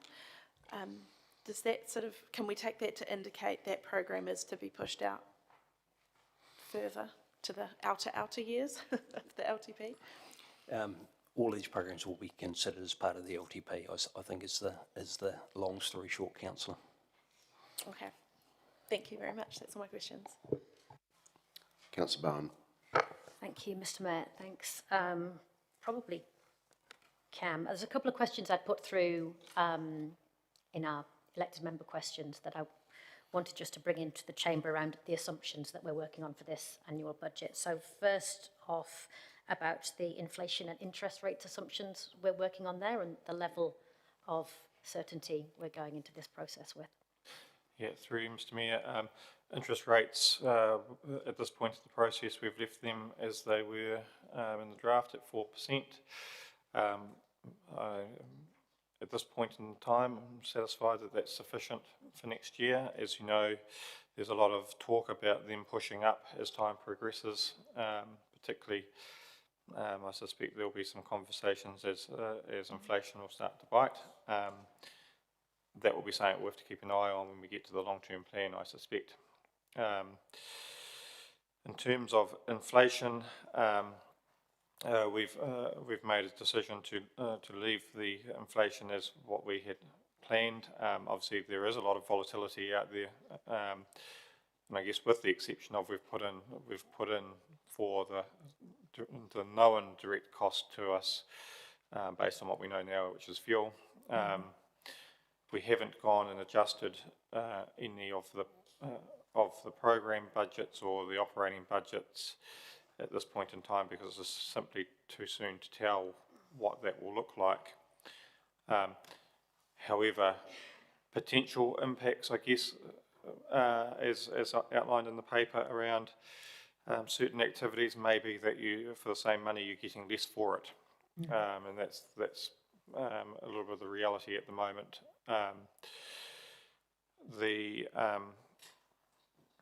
I suspect with general inflation, it's going to take some time to really understand whether it's a temporary issue or a more long-standing issue, which will be reflected in future updates of cost price indices, which we'll use to reflect future decisions. Okay, thanks, Cam.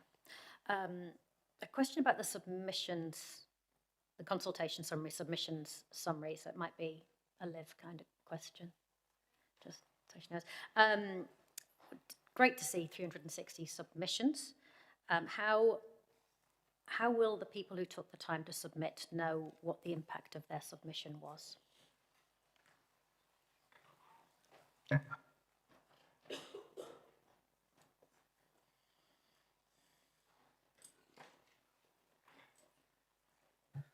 Good morning, Livia Wicks, Comms Manager.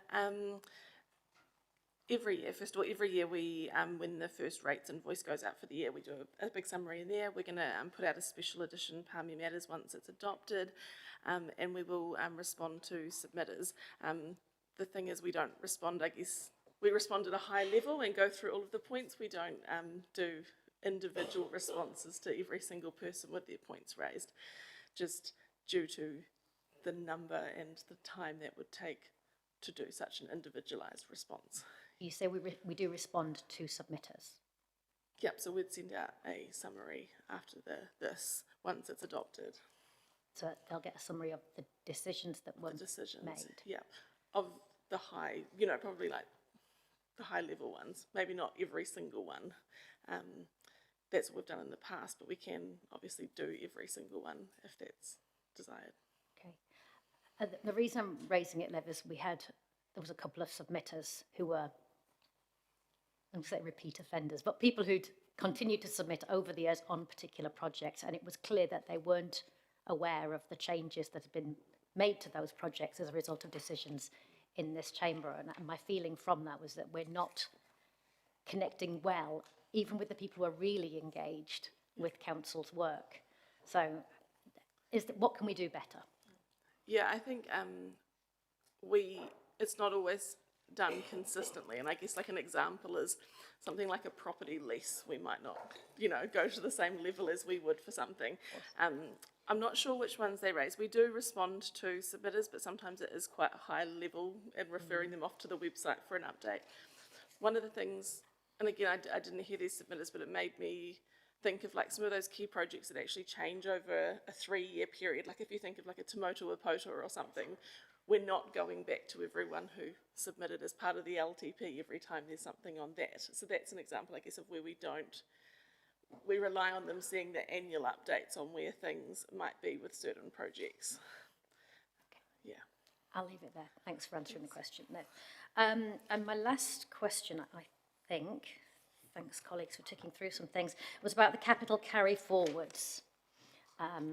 So there's a list provided, one of the schedules is there, table two capital carry forwards, and you'll have seen there are proposals for some of those. There's one proposal about not including the carry forwards for certain programmes, and the budgets remain as per the draft. What are the implications of not carrying forward a carry forward?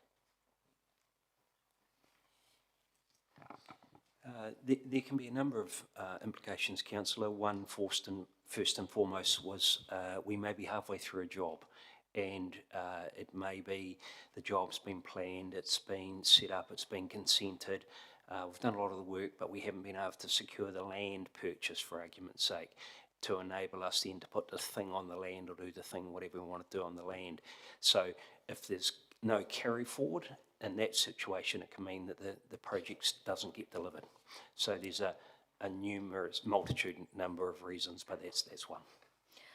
There are four particularly highlighted here, so I don't know whether it's possible now to get some commentary on that. There's about Timoto Potoa, the arena big screen, something called network additions and upgrades, which is a mystery to me, and the Central Energy Trust Wild Base Recovery digital capacity. So can you say more about the implications for those projects of not carrying forward the carry forward?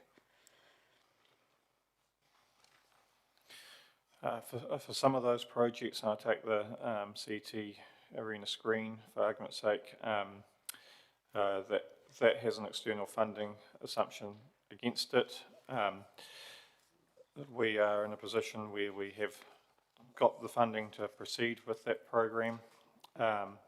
It's been through a procurement process, procurement tendering process to basically award delivery of that program. Is just simply, it's not going to be delivered by 30 June. So everything on that one is ready to go. It's a timing, a pure timing.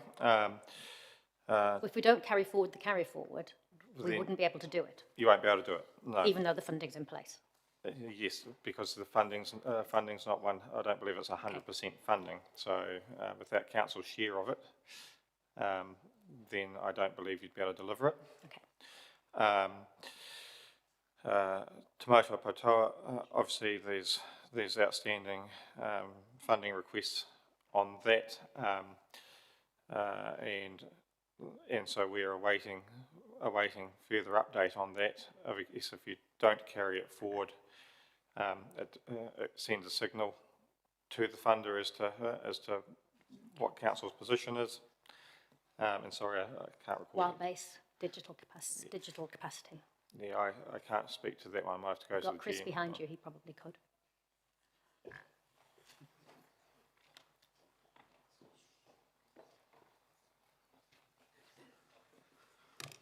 Kia ora koutou, through Mr Mayor, I'm Chris Smith, the Manager of Wild Base Recovery. That project is actually... Can you just pull the microphone a bit closer?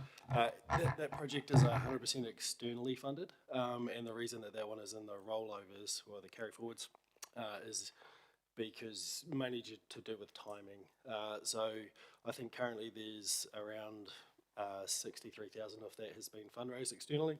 And it's sitting there, but due to the timing of it and the release of the full project, it needs to move into next year. So for council, that's a cost neutral project, but it just has to do with where the timing of the release of all the funds comes through. Lovely. Thank you for that, Chris. The other one was network additions and upgrades. Programme 58.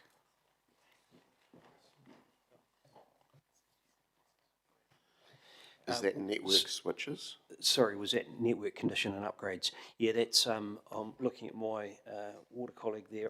I'm presuming that's a water and wastewater one. That's in, no, digital, sorry. I'll throw that one to the GM in the back row.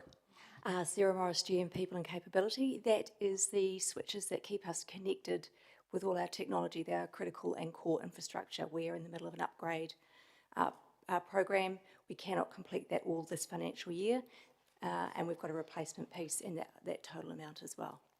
Okay, thank you. Thanks, Mr Mayor. Yes, that's all my questions. Thank you. Could I just, and it might get lived down again, just around what you highlighted, Councillor. My understanding is we used to write to every submitter because this issue came up in the past where submitters took quite a long time to prepare their submissions, regardless of whether it was positive, negative, or in between, and it was just of right that we addressed something back to them and we highlighted where their submission went. Why have we stopped doing that?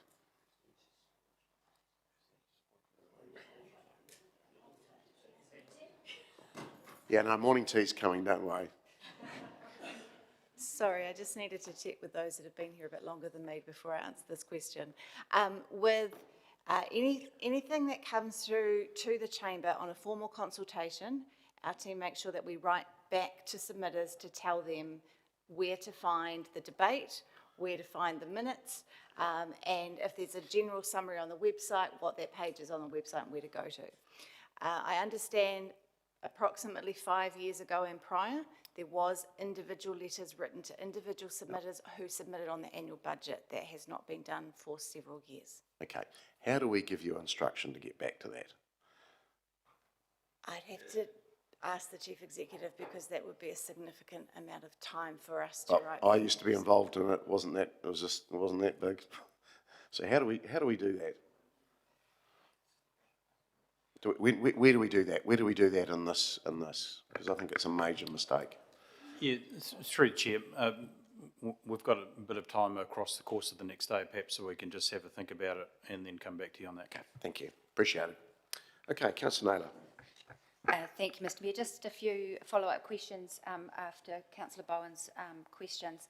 The first one, the network additions and upgrades, which is outlined on page 166, has about an $80,000 budget every year. It's got 80 next year, 82 the following year. This year it's gone up to 155 because of the carry forward. If that hasn't been delivered fully this year and that's carried forward, I'm just trying to understand what the thinking is when officers just add that to what is already an allocation for next year, as opposed to keeping that yearly allocation for the coming year as originally planned. Sarah Morris, GM People and Capability again. So one part is regular upgrades that we must do, but we've got some quite old switching that need to be fully replaced. So that is why there's a larger cost for this particular round. Thank you. And the other two programs that were mentioned that have external funding, one was the arena screen and one was the digital at Wildbase. Where would we see in our papers if there is revenue to offset those capital programs? I'll get the CEO to respond. It's through the Chair. So the tender process has gone through, and before it gets finalised is the revenue assumptions associated with delivering that particular project. We check that those things have been met, and they have been on this. We can provide you an update of the revenue that's where it's coming from for that particular project. But the tender process has been completed, it's been signed off, we're about to issue a contract for delivery of it. Oh, I heard all that and I take the officer's word for that. My question was if there is associated revenue to a capital program, where would we see that in our papers? Or how would we know, how would we be able to find that out? Through you, Mr Mayor, we do put a column in all the schedules that has the 3-year total council share and the 3-year total co-funded. So that's where the detail for that. Okay, and does anyone know what the amount of the external funding for the CET Arena replacement screen is? Big screen? I'll get the CEO to respond. Yeah, through the Chair, it's about $500,000. Okay, thank you. Oh, okay, you sneak back in. The Deputy Mayor. Kia ora, Your Worship. Tēnā koe, Glenn and Cam. Just a question with regards on page 103 and project 1857, Kiki Whenua Cultural Historic Reserve Purchase and Development. I see it's under capital deferrals and reductions. Is there just a part-I question, is there a risk of resource consent challenges potential legal or reputational exposure around cultural protection, and could it risk having subdivision design constrained or the necessity to redesign that required? I'll hand that one over to our Parks Manager, Deputy Mayor.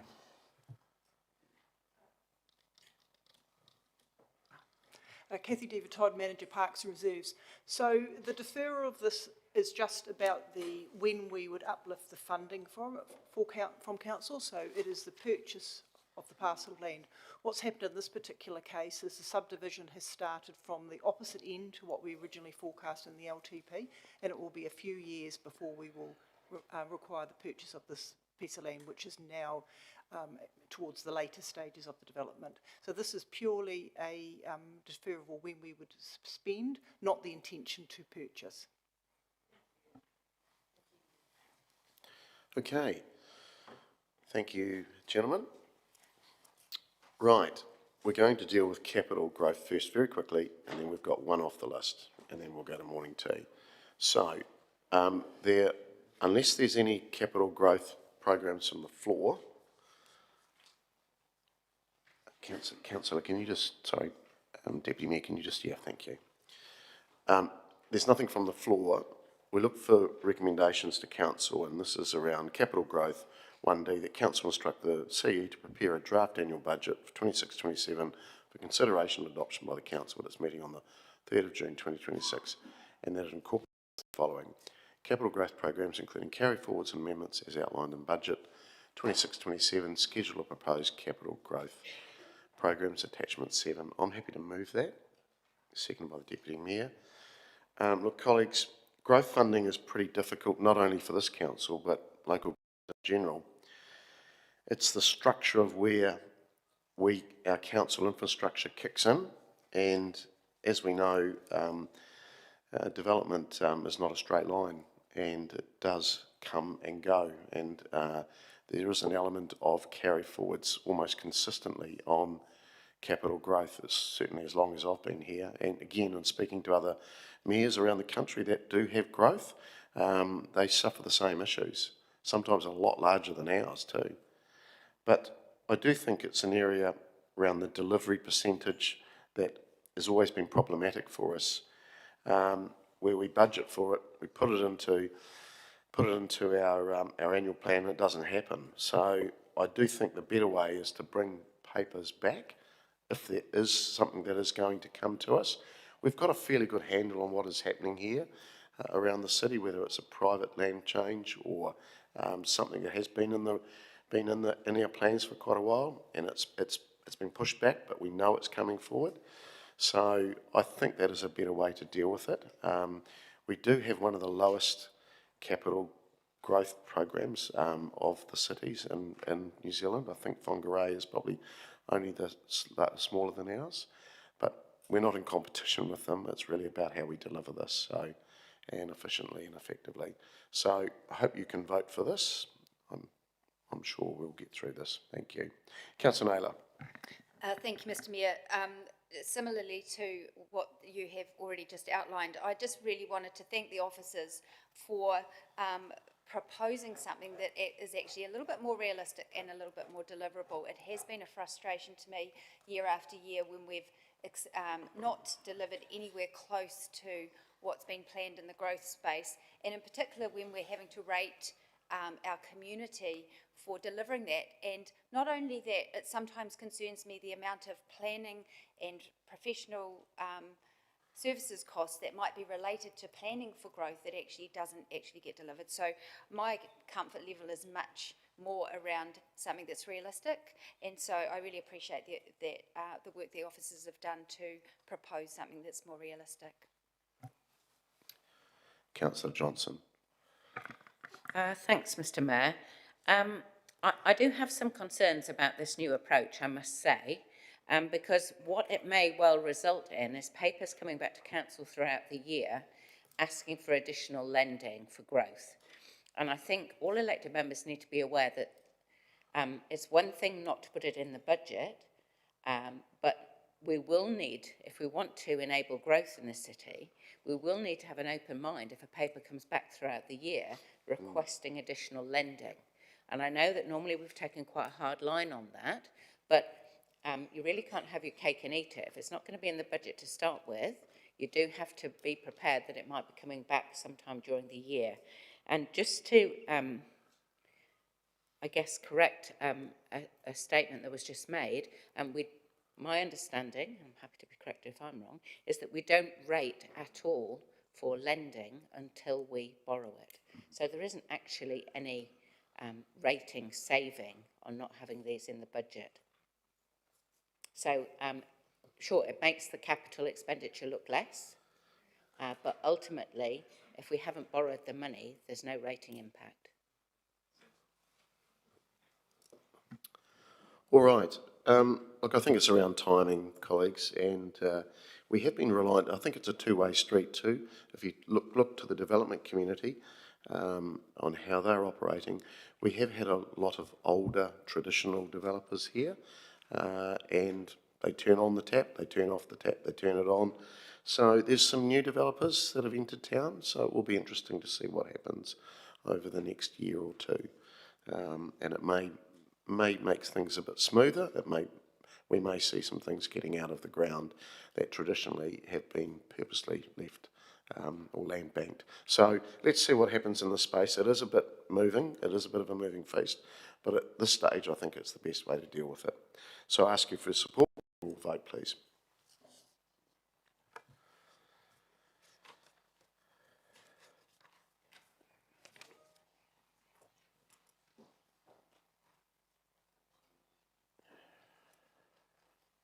And that has passed 15 votes for and none against. Okay, we will break now for a quick cuppa. So we're back in the chamber at 25 past. Thank you.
Kia ora, welcome back everybody.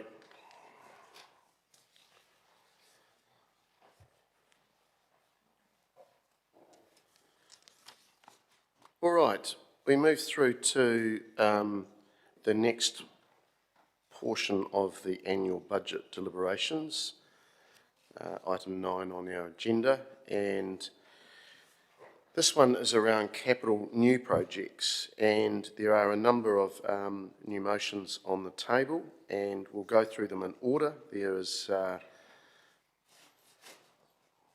6 of them, and we'll start at the top there, which you should all have, and this is around the council adding to the budget the fit out for the city centre bus waiting lounge of 200,000, and I'll ask Councillor Barrett to speak to that. Thank you. Before I speak, could I ask officers just for an update around this project? It came to us rather late in March, and there's some questions around the lease and things like that that it'd be good to hear an update on. Yep, and there's partners involved too, so it'd be good to understand where Horizons and Transit and others and NZTA are at. So we've got the property manager and the strategy manager to speak to us.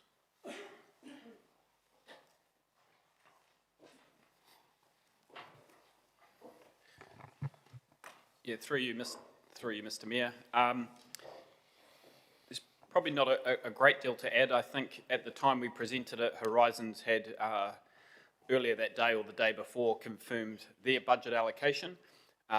So all the funding assumptions that were in the paper that went up in March, you can continue to assume in terms of the co-funding through NZTA, Horizons and Transit. So that paper in March had how all those would be broken down. And we have been continuing conversations with the hotel developer, which I'll pass to Glenn on in terms of the lease details. Obviously, we haven't signed anything or made any commitment until the budget is confirmed. But there was some conversation about sort of design elements, and the answer at that time was, we haven't got too far ahead of ourselves in terms of committing a whole lot of time and detail to designing the capital fit out until such time as the budget's approved. Through Mr. Mayor, Glenn Bunny, property manager. The landlord has issued preliminary lease terms. We've had those for consideration and have held acting on those pending confirmation of the project itself. We've got draft lease terms in for the subleases that would go to Horizons and NZTA for the balance of the space. Great. Could you share with us what some of those draft terms are? So, and specifically, there's been some discussion in that meeting at 25 March around the term of the lease, whether it was a 1 year, a 3 year, a 10 year. What are we up for? I'll have to confirm. I don't have the sheet with me in front of me. I think the proposed lease terms are 3 + 3 + 3. There's an incentive aspect at the front end of the first term. The rates themselves I can share, but would probably have to do so out of session due to commerciality. No, that's helpful to hear that. Thank you. That's the questions I had. Happy to speak to Mr. Mayor. Could I just ask, just in terms of our share, the council share, which I think is important to this debate, is we're not the full 200, are we? Yeah, for the capital component, there would be we would raise the $200,000, but in terms of repaying that debt over 10 years, there would be 50% contribution from Horizons Regional Council. So I think the March paper said the annual repayment would be $26,000 per year. We would simply invoice Horizons $13,000 a year for the repayment of that debt over 10 years. Okay, thank you. Sorry, additionally, Mr. Mayor, just on the operating costs, we also don't fully pay for the 100% of that profile either. We pay for half of 49% due to the subleasing activities. Okay, thank you. Back to you, Councillor. Great, thank you, Mr. Mayor. I'll speak to the recommendation then.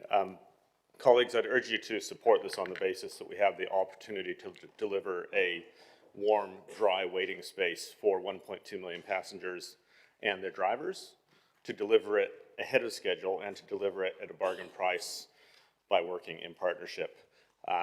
As we've traversed in the chamber before, the current outdoor waiting space is very substandard indeed, wet, cold, windy, and barely undercover. So asking you here to support this so that we are in support of our city goals. We'll start with age-friendly. There's a number of aged and seniors that do use the bus service regularly. They should not have to wait out in the wind, wet, and cold. We're a student-oriented city. Students are regular users of this bus service. Those users should not have to wait out in the wind, wet, and cold. New residents quite often show up without a driver's license or without a vehicle and need that first experience of the city. That first experience as a resident should be a positive one, again, with a warm, dry waiting space. Visitors, family-friendly, etc. As was teased out in questions, a bargain price, one of 4 funders here, alongside NZTA, Horizons, Transit, and those are all still on board. I actually want to congratulate officers on this for being actually quite agile and efficient.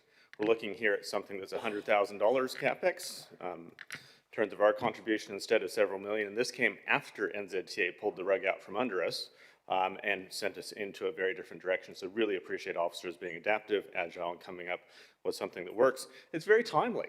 The place is already a construction zone, so why don't we just fit it out and start using it in this way? I will acknowledge that we've had quite a bit of input from Palmy Bid. I had the chance to meet with them yesterday, as many others have.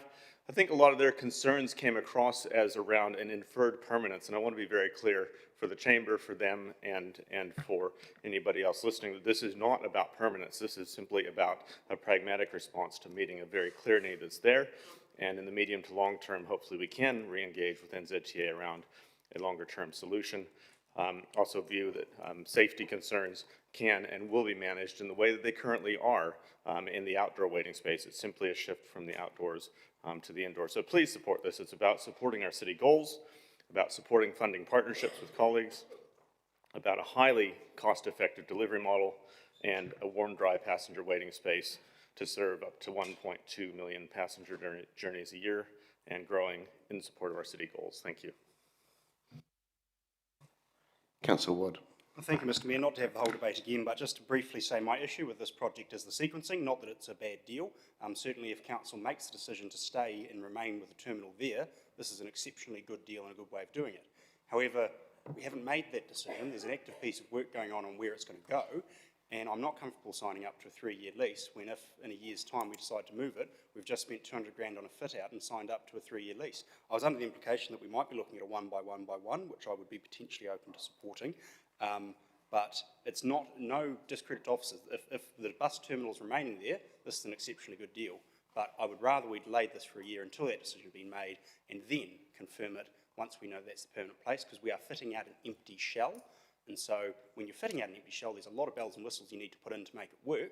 And I would rather do that once we know that's where we're going to be staying. So that's my opinion, and I appreciate why others might disagree, but that's where I'm coming from. Could I, just in light of what the councillor's brought forward, could I understand from our transport people, could we move the terminal in a year?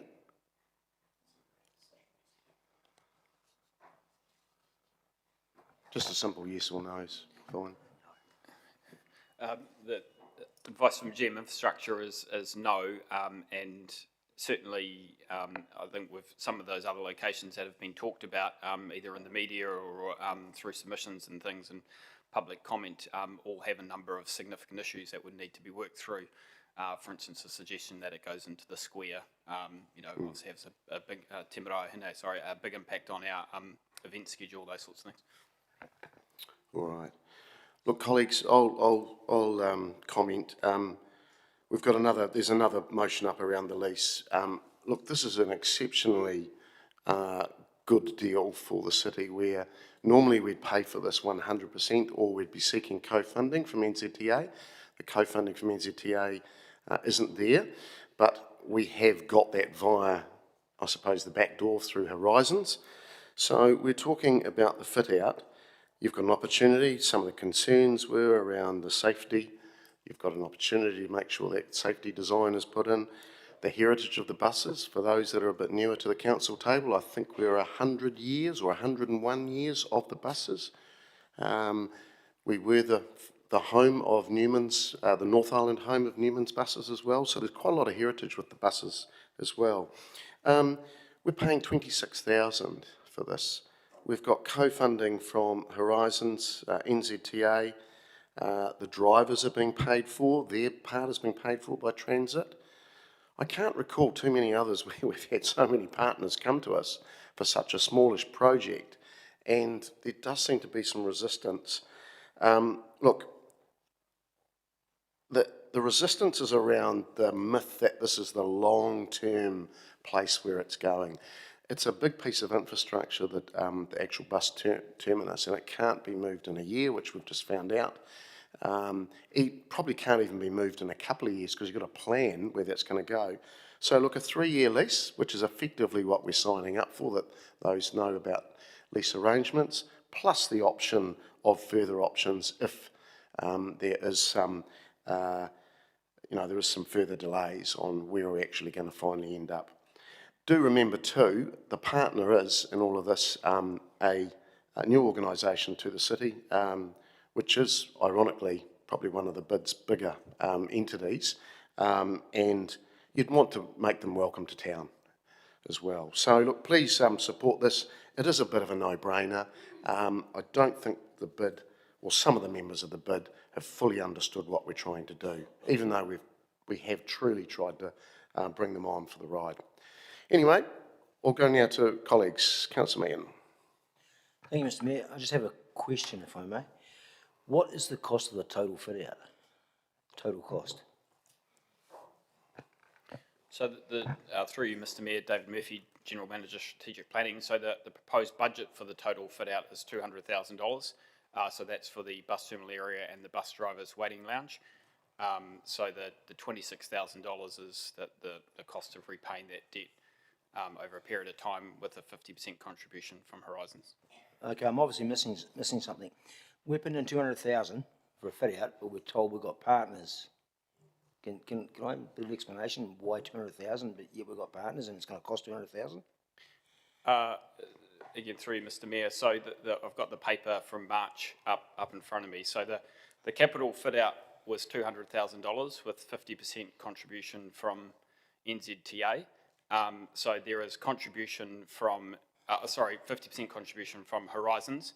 But in terms of the operational costs, in terms of the lease, there is contributions from NZTA, Transit and Horizons. So the PNCC cost per annum, including the capital costs, is $23,000. So can I understand why it says $200,000 be added to the budget for fit-out? Because that's the budget for the fit-out. Sorry, David, to interrupt, but I think the council is asking you, is 100,000 of that Horizons? Yes. But as I said to Councillor Barrett's question, we will raise the $200,000, but there's a 50% contribution to the cost of that debt from Horizons. So the debt will sit on our books, we will raise it, but Horizons will help pay off the debt. So, okay, a step further. So we put 200,000 in, 100,000 comes back from somewhere else. What happens to the 100,000 that's still sitting there? What's our contribution? Sorry, I don't understand the question. Can you repeat that? Well, what I'm reading and seeing is we're putting in $200,000. It's going to cost $200,000 to fit out, but we're getting 50% back. Where's that 50% going then? We're rating our ratepayers $200,000, but we only need $100,000. So we're, I mean, someone from finance, feel free to jump in, but we're borrowing the $200,000 and then we pay it back annually through the debt, and there's Horizons are making a 50% contribution to that repayment. Right, I understand. So we're borrowing, then we're paying back the borrowing. Yeah, it's a capital program, correct. I understand it. Thank you. Councillor Bellin. Thanks, Mr. Mayor. I just wanted to touch on the point that's made by Councillor Wood earlier about this being being an active piece of work about the bus terminal project that's progressing, because to my understanding that's not an active piece of work. Not only has this been continually bumped from agenda to agenda for like 18 months, I just had an answer to my councillor help query this morning from the Senior Transport Planner, which says that The project has no active work occurring as resources are focused on the Ring Road business case. So it's my understanding that we've put that on ice for now to prioritise the Ring Road. Therefore, this is an interim measure until such time as we can prioritise getting back to that and getting it back started again. In that case, I'd actually be happy to support this for the reasons stated by Councillor Barrett, that a warm, dry place to wait for the many users of the bus service is a good investment until such time as we can look at the wider issues. Thanks. Councillor Arnott. Thank you, sir. I have a few concerns. When I was first elected, I talked in this room about how electric buses are heavy and they rip up roads. And this morning, our council inquiry came through from Councillor Harpiter. And this doesn't feel like a temporary solution to me when we just spent $1.7 million putting concrete into the road because of the weight of the buses. So, yeah, I'm confused, to be honest. Look, there's already a bus driver's waiting room down the road, which isn't paid for by this council. So, there's a lot of people out there struggling. And yes, it would be nice to have somewhere nice and warm to sit, but there already is bus shelters there which are enclosed. So I see this as a want, not a need at the moment. And I think there's more pressing things to be doing with ratepayers' money. And once again, $1.7 million, unbelievable. Thank you. Councillor Johnson. Thanks, Mr. Mayor. A few points to make that haven't yet been made. The first one is that there's been a significant increase in passenger numbers on the bus service. So where a few years ago, before the bus schedule changed, numbers were low, numbers have increased significantly. And I think it would be fair to say with the current escalating costs of fuel, numbers of passengers are only likely to increase. Secondly, I'm interested in what elected members are prepared to pay for and what they're not prepared to pay for. And so far this morning, we've had the vision that elected members are prepared to put in $60,000 for developers to pay less fees, but not prepared to put in $23,000 for the cost of a bus shelter for the general public. So this would cost us $23,000 a year. Cost ratepayers, yes, $23,000 a year. But there are not many other cities of our size that don't have an undercover area for people to sit and wait in when they're waiting for a bus. And bus users generally are no less deserving than anyone else in the community of a warm, dry place to wait. There has been some characterisation of bus users through submissions that I have found a bit uncomfortable. There's also been some concerns raised that border on scaremongering about the sorts of people who might be using a waiting room. I do think that this is an excellent deal, that it doesn't commit us to the bus terminal being there in the longer term, but it certainly will provide shelter for people in the short to medium term. And I don't see any benefit in delaying this 1 year, 2 year, 3 years, 5 years, until we have a final decision about where the terminal might be. Because as long as I've been on this council, the concept of a bus terminal has been deferred and deferred and deferred. So I don't have a huge amount of confidence that we'll know in 1 year, 2 year, 3 years, 5 years, when and if we might get any funding for a bus terminal. And in the meantime, hundreds and thousands of people will be waiting out in the cold and rain.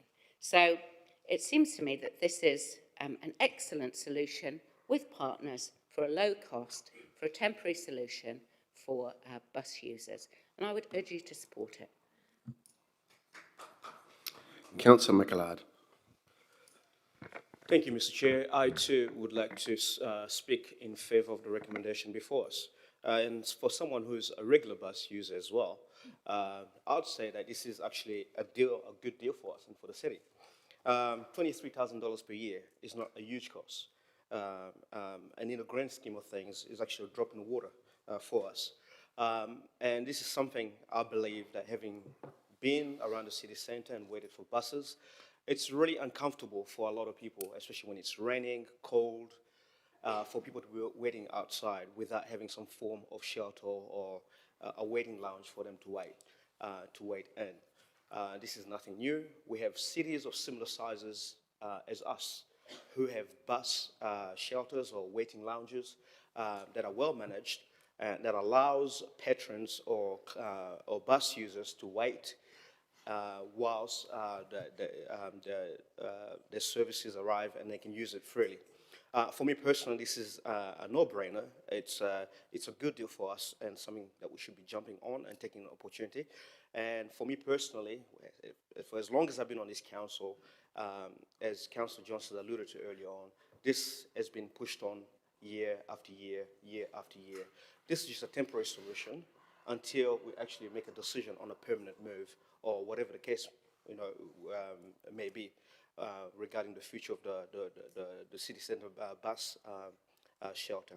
I'm in favour of this, and I think this will go a long way in making a huge difference for people that use a bus throughout the day, even at night time, to provide them some sort of safety and comfort as they wait for the services. Happy to support this. Thank you.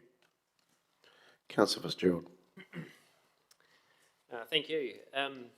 The old saying comes to mind that there's nothing as permanent as a temporary government program.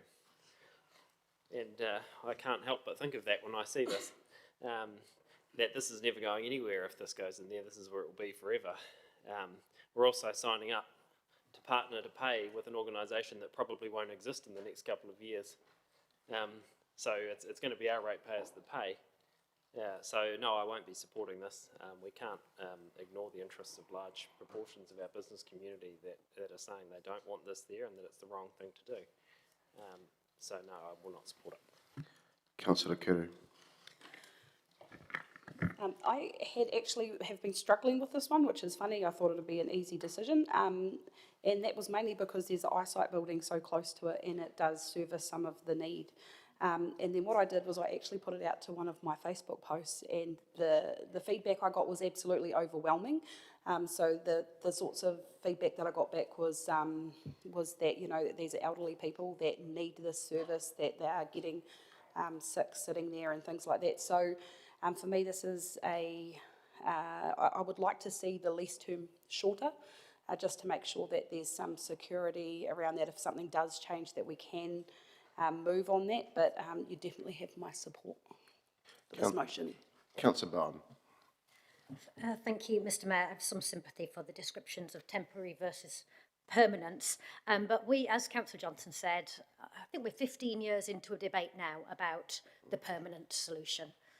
I can't see that happening any time soon, and so a temporary solution that is proportionate to that might be 3 plus 3 plus 3. It might take that long for us to figure out what the permanent solution to the bus terminal situation is.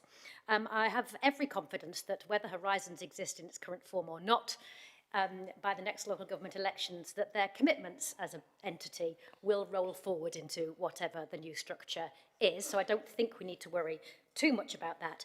And I'm not entirely convinced that we've heard from large proportions of our business community about their concerns of this. We've certainly heard from some who have businesses quite close by, and I very much have sympathy for some of the views that have been expressed, although not all, but don't really think that's the view of the whole business community, so I'm very happy to support this.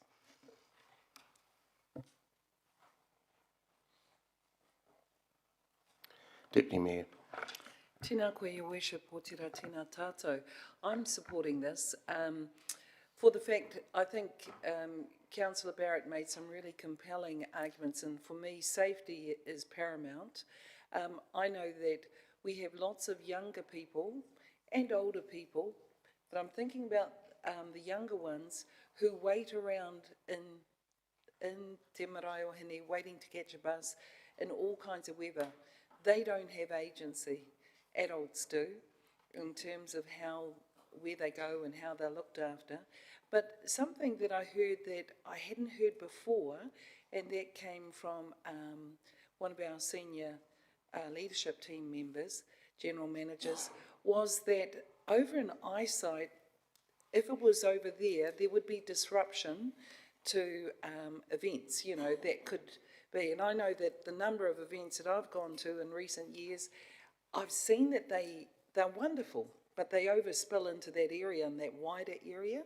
And so I would hate for there to be disruption. Now, I'm not arguing the case of where it should be, but I do think that particularly the vulnerable ones who would benefit from this are our elderly, are our young people, ones who don't have vehicles. I mean, it's all been stated before, hence the reason why I'd be very happy to support this motion. Kia ora. All right, back to Councillor Barrett for right of reply. Thank you, Mr. Mayor and colleagues. Been interesting to hear the discussion and debate around this, and I would just encourage you to keep the big picture in mind here. This is about fundamentally being the city that we want to be and delivering on our city goals. If you go around regional New Zealand, if you spend a bit of time visiting some of our friends and neighbours in places like Nelson, Hamilton, Dunedin, you'll find that their bus networks have a waiting lounge. Think about those visitors coming here and there's a whole lot of sweet nothing, or it's just a bit of a breezy, in fact windy, in fact gale force, rainy, wet, cold experience. How does that recruit visitors here? How does that actually lift our reputation? You think about the reputational challenges that our city has faced in the past. Let's put them in the past by actually putting some decent infrastructure in place. The point, or the suggestion that this vote is somehow permanent, or that voting this down is going to move the bus terminal suddenly, it's not. It's been going for 10 years. I admire your optimism, Councillor Wood, that something could change in a year. 10 years in, I was on this in 2016 and it has not moved. So the reality is that 3 years is actually a perfectly reasonable term for a lease. It allows us to get some value back out of a fit out should we move in the longer term, but the chances of moving within 3 years are unfortunately simply dreaming. So I'd encourage you to support this for the city, listening to our funding partners in this and getting out there and ensuring that this network, which is seeing significant patronage growth, is well supported with a warm, dry space for passengers and users and drivers. So please do vote in support. Thank you. All right, colleagues, we will vote on the of the bus terminus.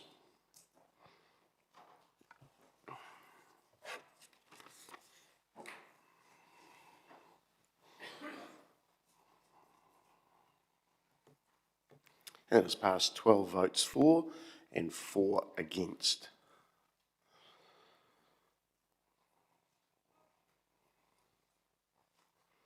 All right, we'll move now to B, and this is around the council add 36,000 of the annual budget on 26-27 for the delivery of the Ascot Street safety improvement, and Councillor Johnson.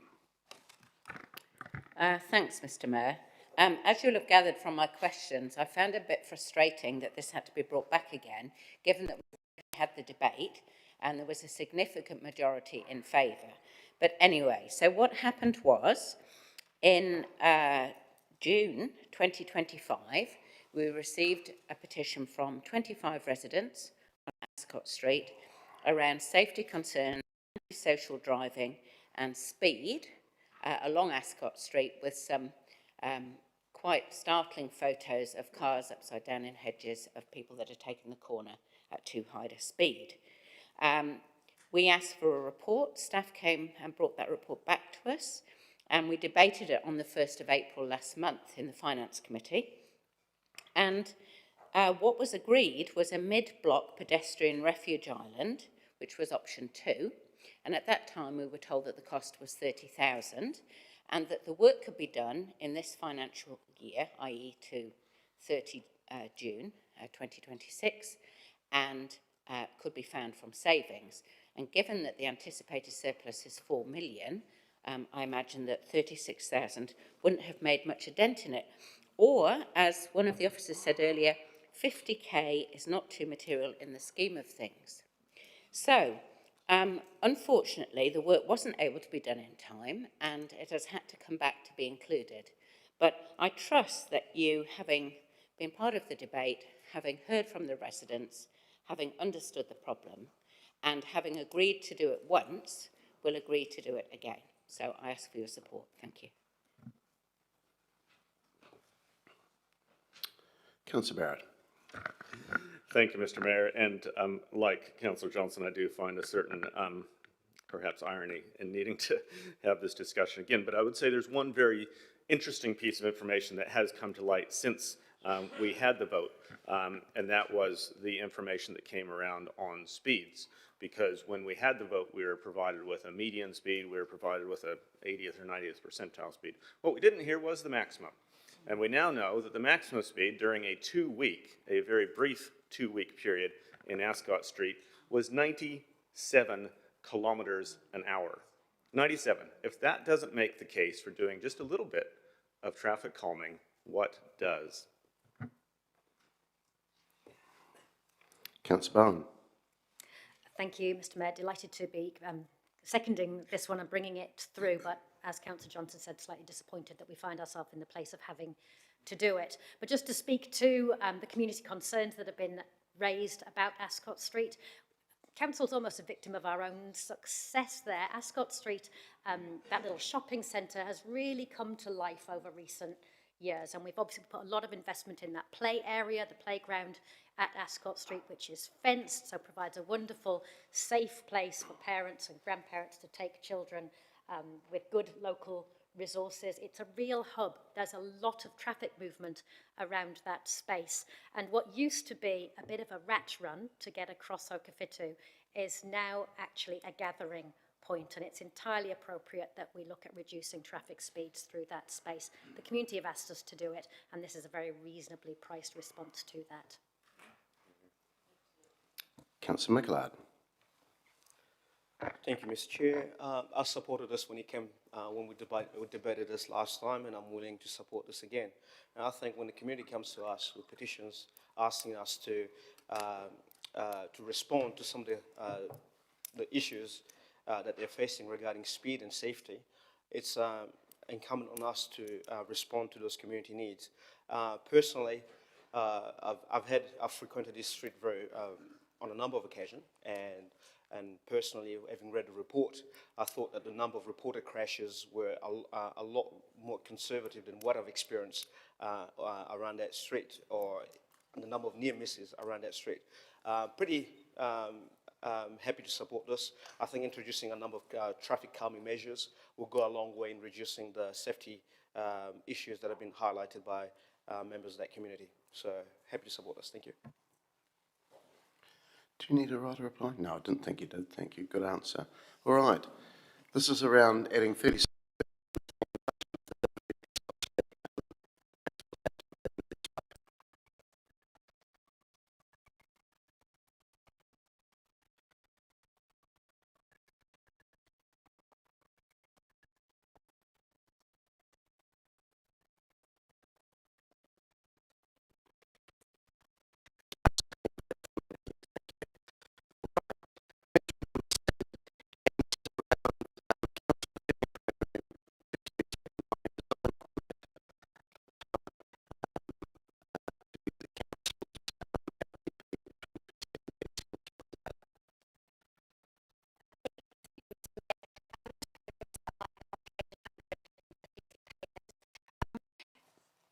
The capital programs associated with this project have been deferred. A few years ago, Councillor Bowen proposed the principle of waiting for external funding prior to progressing a project, and I completely support that principle.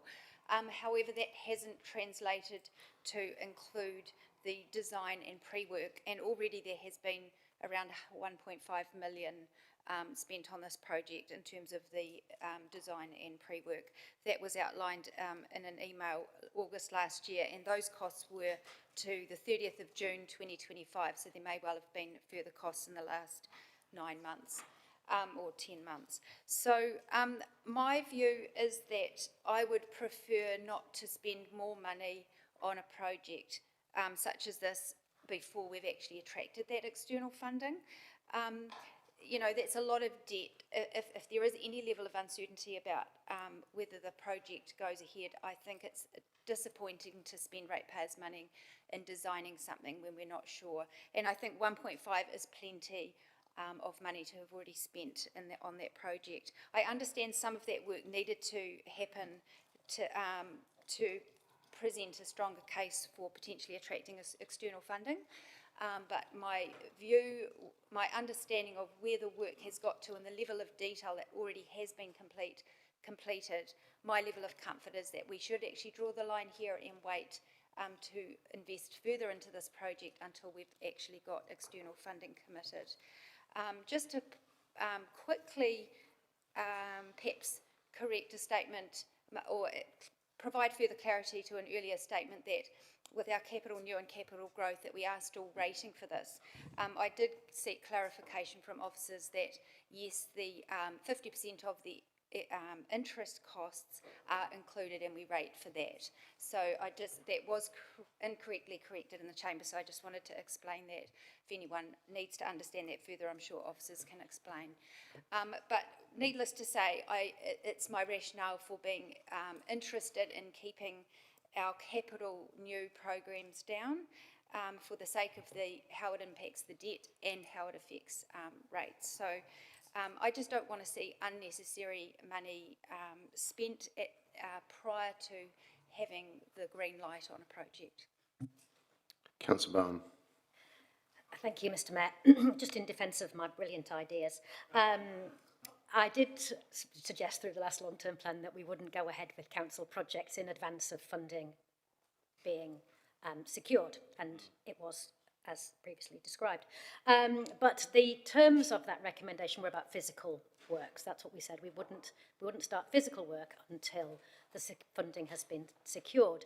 And the reason for that distinction is because it's very difficult to secure funding if you've not done the designing and planning. So whatever you might think about this project, and I recognise there are a variety of views in the room about whether this should go ahead. We have consulted on it. We have decided we're going to do it.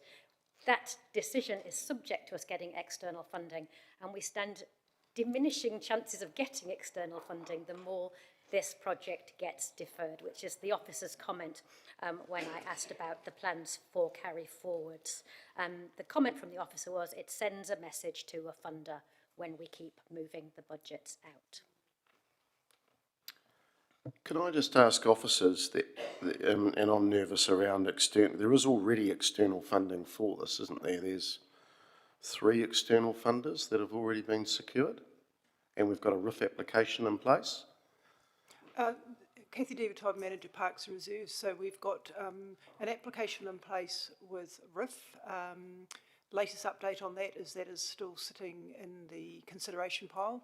We have secured funding of $500,000 with Central Energy Trust. We've also secured $500,000 with Eastern and Central Community Trust. The grant with Eastern and Central Community Trust, we've asked for an extension to that grant. 6 months is the most we can get on that extension. Deferring this program would put that at risk. Would be due to ultimately expire in December 26. Okay, thank you. And Rangitane, you've put money in as well? Correct, yes, apologies. Rangitane have committed, Rangitane o Manawatu Settlement Trust have committed $1 million towards this project. Okay, thank you. Councillor Wood. Thank you, Mr. Mayor. Could I just ask a question on that answer? I just want to understand the comment of if we didn't do this funding, the project could be, or that funding from ECT could be at risk. Surely my understanding is the risk is if the RIF funding doesn't come through in the next 6 months, then the project can't start. It's nothing to do with us. It's whether RIF approves it or not, isn't it? That is correct. So just for clarification for councillors, whilst there's a budget provision for doing design in the 26-27 budget that you're considering, we would not spend any of that money on design unless all external funding had been secured. The amount that you've got there is based on a calculation looking at if we're waiting for RIF funding and we don't get under this government, but maybe we get it in April next year, we would need some money to kick off, to meet the conditions of that grant and to move forward with the project. However, that is incredibly uncertain at the moment. We've had no indications for the government either way what the likely success is going to be of our application. Thank you. In that case, Mr. Mayor, I'll speak to that. So just firstly to clarify, the risk here for this project going ahead or not has nothing to do with this decision. It's to do with whether or not we get the RIF funding. And given we've had no indication from government that this is likely on its way, we've been saying for over a year now that funding will be just around the corner. Over a year we sat in this chamber and debated whether or not to include Cliff Road in last year's annual budget, which we're now seeing as being deferred, because we were told the reason we shouldn't defer it is we're about to get RIF funding. I look forward to the day that we do, but with an election on the way, I would be very surprised if in the next 6 to 9 months we see any funding or any of those sorts of decisions made, particularly in the fuel crisis we've got. And so I don't accept that the decision we make today is material in relation to the ECT Trust funding, because really the whole project is contingent on the RIF. The second thing I'd say is my concern is the risk of operationalisation doesn't go ahead. We've already spent $1.5 million. We've already put the RIF funding application in, and so we've done the work that needs to be done appropriately, as we should have, to put the application in. This is further work for after applications have been accepted. And so I see no harm in us deferring this. I also want to clarify, because I do hear what councillors are saying, look, if tomorrow the government comes back and says you got the RIF funding, absolutely, bring a paper to the chamber saying we need this money for the design work. Sure, go ahead. I've got absolutely no problem with that. That would be appropriate. But I don't see value in year on year on year deferring work until we know the landscape we're sitting in. We've done the design work. I don't think this diminishes our chances of securing funding, because this has nothing to do with putting a funding application in. And frankly, if the funder's worried that we're sending a message to them, I would say this is as a result of the message they're sending to us, which is we can't trust this funding is going to come through in a timely manner. And so there's really no, in my view anyway, no risk in deferring this, councillors. It all comes down to whether or not that external funding is secured, and that could be tomorrow, it could be in 6 months' time, it could be in a year, it could be in 3 years. I don't know. We've got no line of sight over when that's going to happen, and so I think it's perfectly appropriate for us to defer this work and not risk any expenditure until we know that the project is going ahead. So I'm quite happy for this to be deferred, and I hope you can see where we're coming from. Councillor Dennison. Mr. Mayor, can I ask a question just around the accounting treatment? If we were to support this recommendation before us, whether that capital investment of 1.5 would then become operational like we've done with the Streets for People design? Can I understand if that would be the case in this proposal?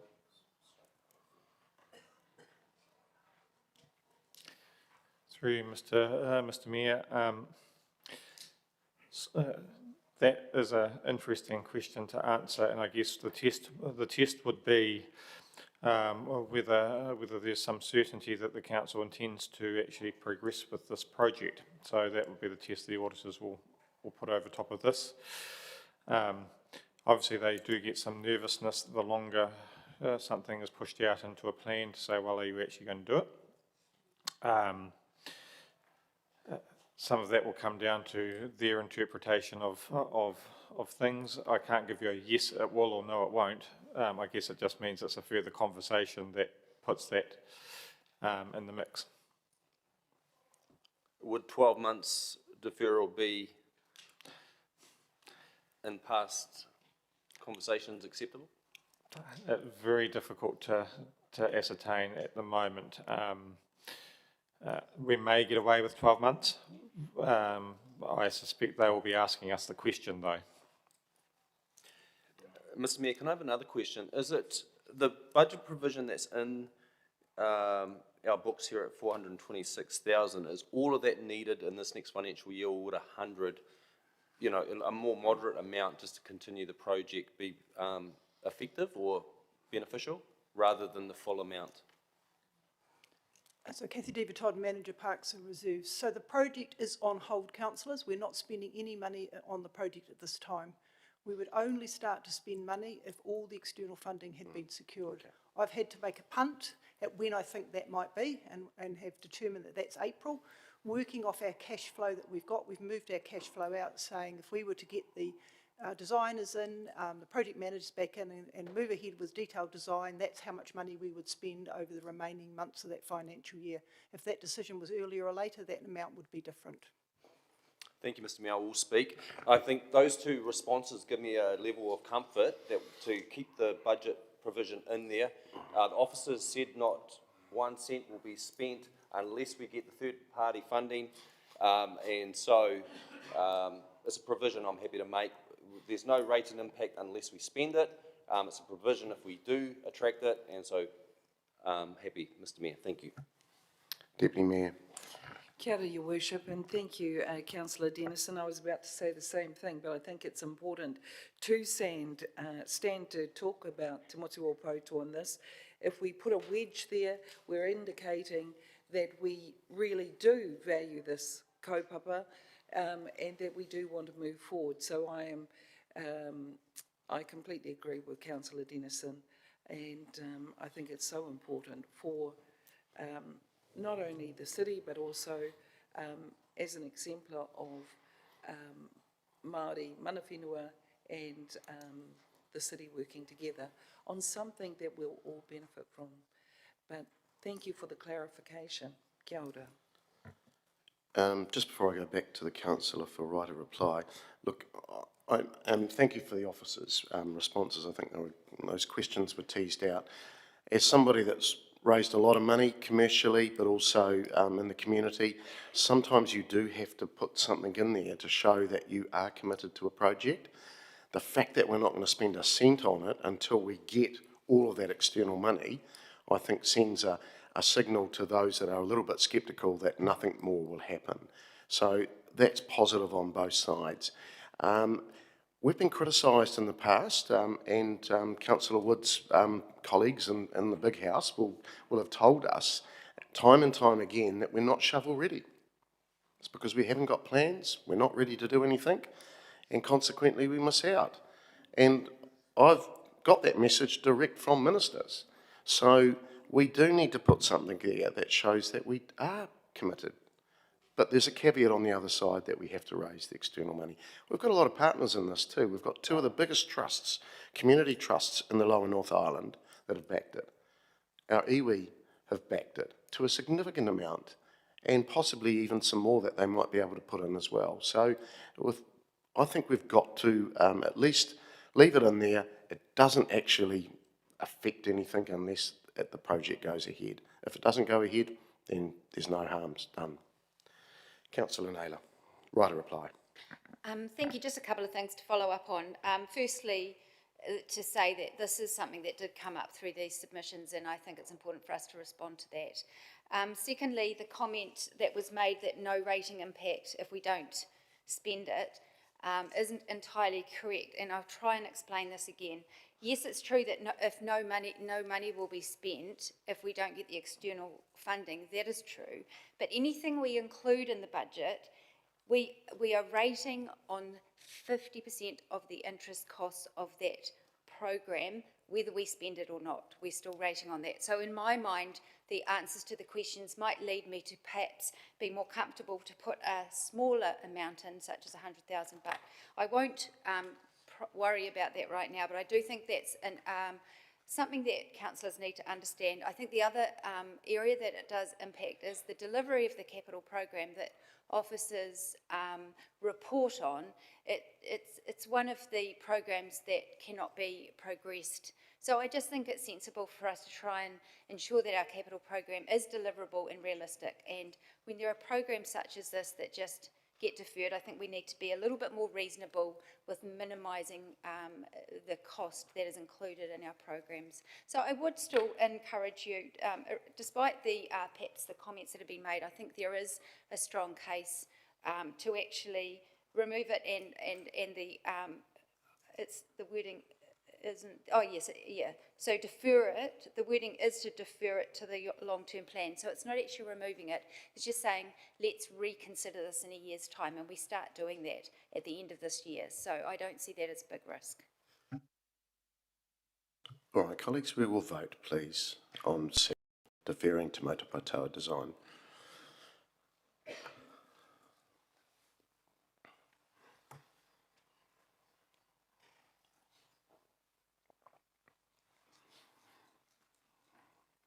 That has failed.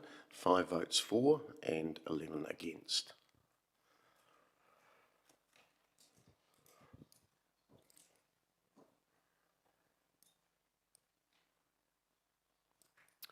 All right, we move to D,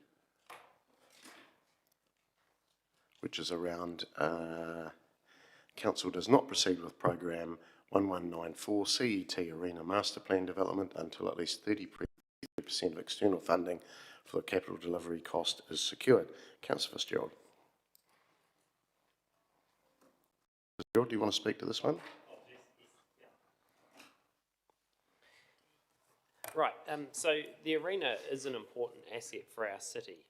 Everyone here wants to see it succeed, grow, and serve our community well for generations to come. But the question before us is not whether or not we support this arena, it's how we manage the financial risk involved in its future development. Proceeding with Programme 1194 without securing at least a third of external funding will put a huge burden on our ratepayers. At a time when many households are already under extreme financial pressure, we have a duty to act with prudence and discipline when it comes to these sorts of major capital investments. Requiring external funding is not a barrier, it's a safeguard. It demonstrates that this project has broader support, it attracts investment beyond our city, and it reduces the level of risk carried by our community alone. It encourages a stronger partnerships, better planning, and more robust business cases. This motion does not cancel the master plan.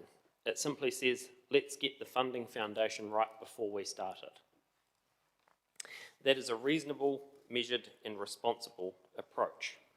We have an opportunity to show some leadership, to balance our ambition with accountability. By setting a clear expectation of at least a third external funding, we strengthen the project, protect our ratepayers, and give this development the best chance of long-term success. Thank you. Councillor Bellin.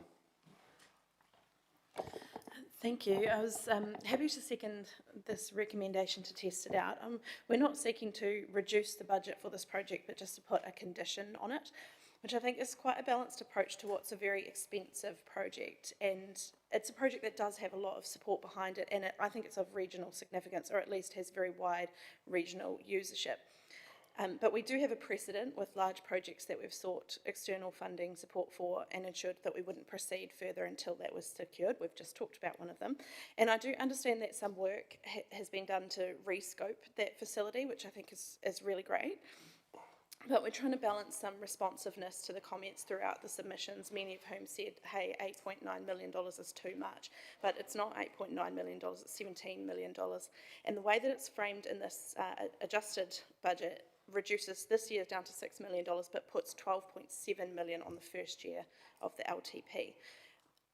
In the meantime, regardless of this project, we are still looking after what we've got at the arena. We're replacing the roof on the grandstand. We're continuing to invest in the renewals and the maintenance and the equipment. So I think the arena will continue to operate really well as it does, and no one would experience a reduced level of service if we put this condition on it. We'll be able to keep the progress that we've already made through the steering group. And I think we often talk about the amount of regional facilities that we provide, particularly around sports, and how we do so much of that heavy lifting without a huge amount of contribution from our regional partners. I think this is an opportunity to get some of those partners on board, and I would like to see some funding partners on board for this next bit. So happy to second this and test it out. Thank you. Councillor Finlay. Thank you, Mr. Mayor. I won't support this for one simple reason. The arena is probably one of the biggest used facilities in this city. It brings thousands and thousands of people into our city. It's recognised as being up to date. It's a modern facility, and like the schools that use it, it's busy. You try and make a booking there, you can't. It's booked years out. Now, if we defer and we defer, one of those statements that I just said wouldn't exist. It's a modern facility. We've got to keep it up to date. We've got every city in central New Zealand trying to cut us out. Napier, Wellington, New Plymouth. They would love to have those schools and those sports coming to see them. And they have got modern facilities. And they're keeping them modern. If we start to slip and we let Arena fall backwards, we are going to be long-term losers. 1 year can make a huge difference. You only have to lose something like the netball competitions or something like that for 1 year, and you won't get them back for about 20. We've got to keep that arena up to date, and we've got to be a proud council looking after that arena. Because I can tell you that once we start putting it backwards and say, oh, we'll defer, and next year we'll defer, and the next year we're losing it, and then we'll say, oh, we won't spend any money because no one's using it. We have to keep spending money on arena and keeping it up to date.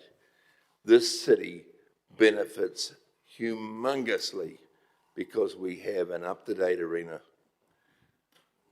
We won't ever carry on deferring the maintenance and the renewals and bringing it up to standard. It's the one thing in this city we really have to look after. So I would ask all you councillors to vote against this and do not defer what we've put in the budget already. Thank you.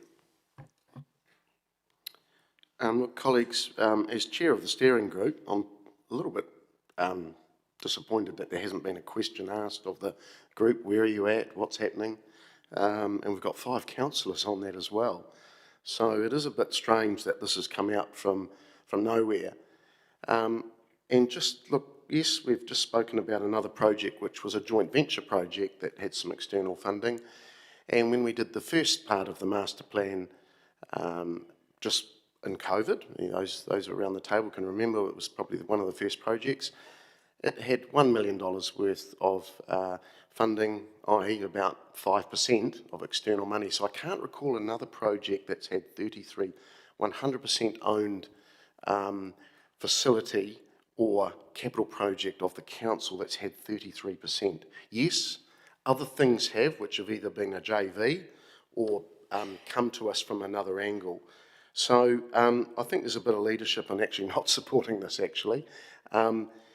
Look, we have it's a pity that the steering group was meant to meet yesterday. We're meeting next week, and I understand that there's papers coming to us that will probably see a very, very positive outcome, which will probably find that the full budget will not be required, but we can't make a comment because that needs to come back to council and a recommendation comes back to full council to decide.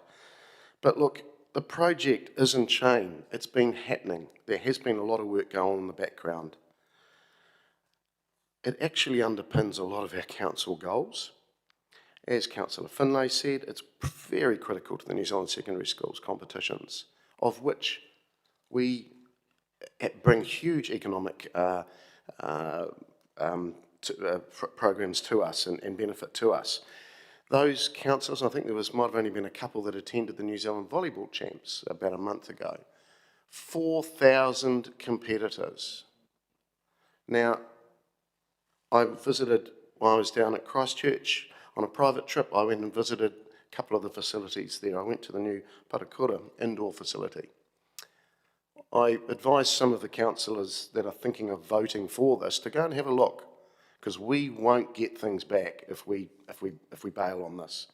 So I think look, the other thing is absolutely strong support for this. It's not as if this is a a project which has just come out of thin air. So, please, councillors, we're in a position of strength. Arena is one of the most utilised, versatile facilities in New Zealand. In terms of its finances and everything, it's also one of the best. Stadiums don't make money. It's actually how you mitigate the losses. And again, you might want to go and have a look at some of the other facilities around New Zealand. So please, vote this down. If there was something that came up and said, put some external funding in there, I'd be happy to support that. But to put basically a noose around its neck and say 33, it won't happen. And we shouldn't be. Why are we picking this one? Is the library going to have this? Is the airport going to have this? So why are we picking on Arena? Councillor Wood. Thank you, Mr Mayor. Yes, the library already does have this, actually. It's got a 90% external funding assumption in it in our long-term plan. But I've spent a lot of time thinking about this, councillors, because I am very supportive of the arena and building this new one. I have voted against motions in the past to defer it. I've voted against motions to delete it in the past. And so I've judged this on its merits. Is this something that I could live with? The first thing I want to start with is the project cost, as the Mayor alluded to. Certainly, if this project can come back at a lower cost, fantastic. You know, we would all see that as a benefit. I don't think anybody here would want it to be higher for the sake of it. And that's why I think 33% is a sensible figure, because if you put a nominal number on it, that would effectively provide an incentive not to reduce the project cost. So it's better, in my opinion, that if you are to want some external funding, that it scales depending on what the cost of the project is. And if the officers can get the cost down, well, then the external funding requirement isn't as significant. So I think that's sensible to start with. I think we all know in this chamber there is significant potential for external funding, whether that's reserve funding, whether that's grant funding, whether that's the opportunity for naming rights funding. Other cities do this all the time, particularly internationally. The Mayor often talks about Missoula and the external funding that went into building their arena over there. We should absolutely be looking to our community and to our commercial partners for what funding's available, and I would be very happy to call it the X-Name Arena for the next 50 years, if that's what got this across the line in a way that our community found palatable. It's been very clear from our sports groups that have come in that we need this court space. It's been very clear from our own officers that we aren't able to commercialise the arena as well as we could to make as much money back as we could because we don't have enough court space and we prioritise community sports. I believe it's 92% usage as community sports versus 8% commercial.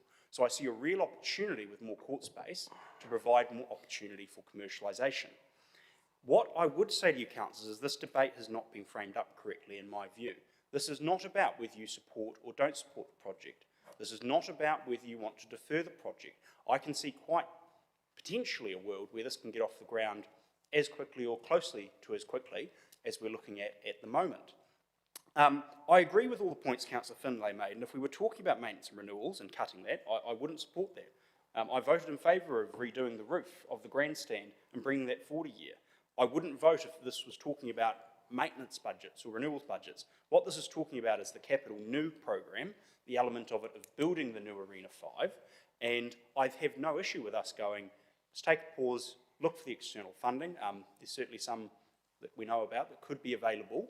I would really like to see us look at how we can do that for this project and respond to the many people in our community that came in and said, look, we really want it, but this just does feel like, I don't want to use the term nice to have, but it feels like something too flashy for what we can afford in this current environment.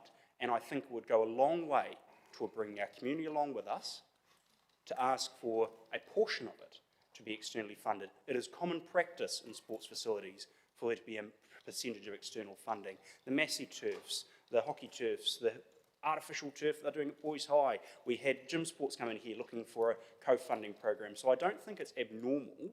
In fact, I don't think. It's not abnormal for there to be partnership with our community when we're looking at funding for these kinds of programs. And so I don't view this, and please councillors do not view this as bailing on the project. I don't want to bail on the project, nor do I think, well, in fact clearly votes have shown in the past to the majority of councillors, but I do want to see our community come along with us, and I do want to see us have those conversations about contributing external funding towards this, and I think it's very, very possible. So thank you to the council for putting this forward. I'll be in support. Councillor Harper. It's quite hard to follow Councillor Wood, but thank you, Councillor Wood. I am fully in support of the CET arena. But again, I do have sympathy for this, this recommendation, only because I agree with having external funding. And I think that's where the only part of this recommendation I like is the part which says external funding. I don't like anything else in the recommendation. So I won't be voting for the recommendation because of that. I do think we should be looking at external funding for as many projects as we can as partnerships, but not for this one. So I won't be agreeing with anything there, because I think with this project, we have got space issues. We have got problems with space, with utilisation. We've got issues for arena with space. And that's the part which Councillor Finlay was trying to say with our volleyball, with our basketball, with every kind of ball. We have got space issues. So what I'm trying to say is there's no way I'll be voting for this, because it basically tells us that it should stop, and I'm not going to see it stop. So there's no way I'll vote for this recommendation. Thanks, Mr Mayor. Councillor Dennison. Thank you. The only thing I could agree on the mover of this recommendation is the very first line: the arena is an important asset to the city.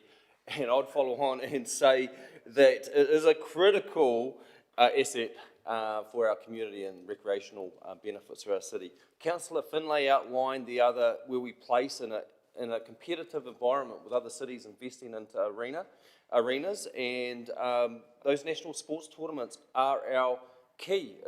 They bring an indirect economic benefit to our city in the millions. And the last thing we would want is to lose any one of those. And I think we should actually attract more. The capacity limit, even on our own local competitions, is already pressing. There's codes that play late into the night and still have teams wanting to enter. And so just for a provision to keep pace with our growing city, we need more court spaces. And so it's clear to me that we can attract third-party sponsors and grants for other projects, but not at the risk of holding this project up, which, as the Mayor's referred to, is the steering group's about to make a recommendation to Council next week on the design and plans to move forward with. It's not, you're talking about last-minute changes. You know, I want to see the benefit of all that pre-work done and have the benefit for the community in the next period. Thank you, Mr Mayor. Councillor Naylor. Thank you. The Mayor sort of asked the question, why pick on this project? Well, I read a lot and heard a lot of feedback through the submissions. Many who were saying we don't need this right now. Some also who were saying they support it. I heard from the sports community that they were really concerned that they didn't want families to have to pay more for sports at this time. I consider all the feedback. I also agree with the Mayor in terms of the thing is to think about how we're going to mitigate the losses. And currently in the plan, this project is 100% rates funded through debt. So the only way that those losses will be increased if we proceed with this project in the current form in this, that it's in the budget as 100% rates funded through debt. In the absence of increasing fees to users, the additional cost falls on ratepayers. And we've heard from many of those ratepayers who say they simply can't afford this at this time. So as you know, I have proposed for the full program to be deferred at times, and that hasn't been supported.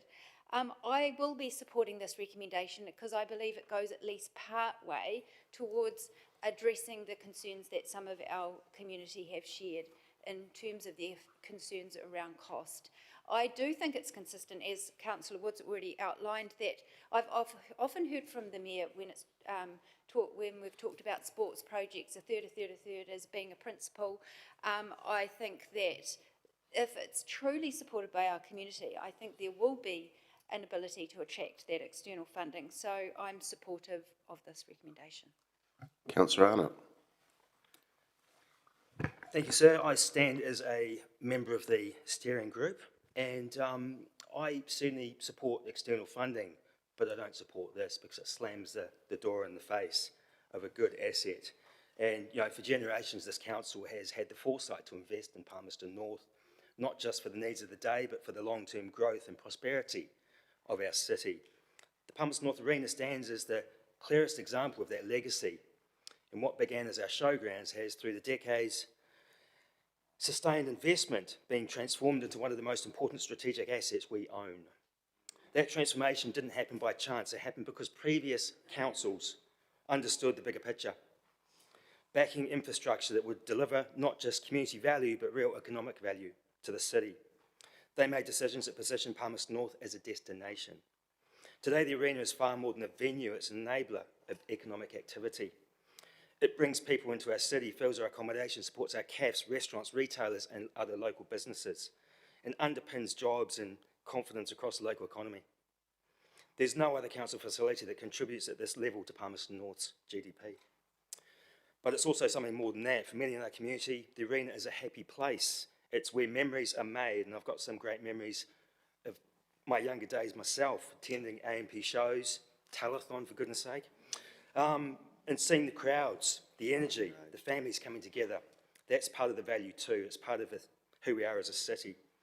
Now let's be clear, the arena doesn't make this council a profit, but that's not the point. The real return is in what it generates for the wider city. That's just massive. And that's where the value lies, and that's exactly what generations of this council has understood and where they chose to invest. But we can't take that position for granted, because across this country, councils are investing heavily in these sort of facilities. They're upgrading, expanding, and actively competing for the business that we have. The same visitors and the same opportunities that we currently attract, they're not standing still, and if we do, we'll fall behind. If we fall behind, we risk undoing what generations of smart investment has done, because if we stop building what we've got, we'll lose what we've got. Events will move, visitors will follow, economic activity will shift to cities that are prepared to back themselves. Now, I also want to acknowledge something very real. Times are extremely tough out there, and I'm reminded of that every day in conversations across our communities. People are feeling the pressure, households, businesses, everyone, and I don't take that lightly. I have sleepless nights thinking about the city's increasing debt, the impact of rate rises, and whether what we're doing is sustainable in the long term. These concerns are real, they matter, and they should sit at the front of every decision we make. But that's exactly why we have to be disciplined about where we invest. Not all spending is equal. Some spending adds value and return, and some investment strengthens our economy, supports local businesses, and grows the base that pays for everything else. And that's where the arena sits. And that's why I support our arena. Thank you. Councillor Johnson. Well, hear, Councillor Arnott. I agree with that. It was very good. And you've stolen my thunder somewhat. But there was just one point I wanted to emphasise, and that is this tendency these days to describe the money that we invest in public assets and public services as a loss. We are not here to make a profit. We are not a business. We are a public service organisation here to provide assets and services for the community. It's wrong to describe money that's invested in a service or an asset like the arena or the library or Te Manawa as a loss. Yes, it's money that's gone in and we haven't got revenue to balance it off. So if you want to take a very functional accounting view of it, yes, it's money that we've paid out that we haven't got back. But it is not a loss. It is an investment into our community and our city. And I've seen this start to creep in people's conversations, and I'm calling it out. Councillor Barrett. Thank you, Mr. Mayor. Colleagues, certainly an interesting debate to listen to and to consider. I think the thing that's been in my mind since hearing the initial contribution from the mover and some of the commentary around it is the question of what is our strategic advantage as a city. And what I think about there is that we're potentially in a very hard position if we think that the main strategic advantage we can deliver is to have more court space than a city that has 500,000 people, a city that has 1.5 million people. I think our strategic advantage is actually as a central location in New Zealand that is accessible that's affordable, that's welcoming. And I think in an ideal world, obviously we would build everything for everyone today. In the reality coming into a much more constrained, fiscally constrained environment, as directed by central government, I think we do need to start testing some models that see less of the weight of investments landing on council and on ratepayers in that way. I don't know if 33% is the right. It might have been 10%, it might have been 50%. I think they're wonderfully optimistic, saying until at least 33%. But hey, we'll see where that might go. I think on balance, I am prepared to support and test this today, see what progress is made in the next 12 months should this recommendation succeed, and reconsider in a year's time whether the external funding requirement is a long-term approach that we should take on this project. But I think it's appropriate at this point to pause and have this test. Councillor Mann. Thank you, Mr. Mayor. What I was going to say is pretty well been covered off by a majority. Investment in the lives of our young community, the majority that use it, the families we bring in from around the country to use Arena, to the families that come with them, that invest in our city, that spend money in our retail area, you can't throw that aside. We cannot possibly hold this back and run the risk of losing those. Once lost, gone forever. We won't get it back. We've got nothing to challenge with. What we've got at the moment is our location. We're central, okay? We've got a really good facility.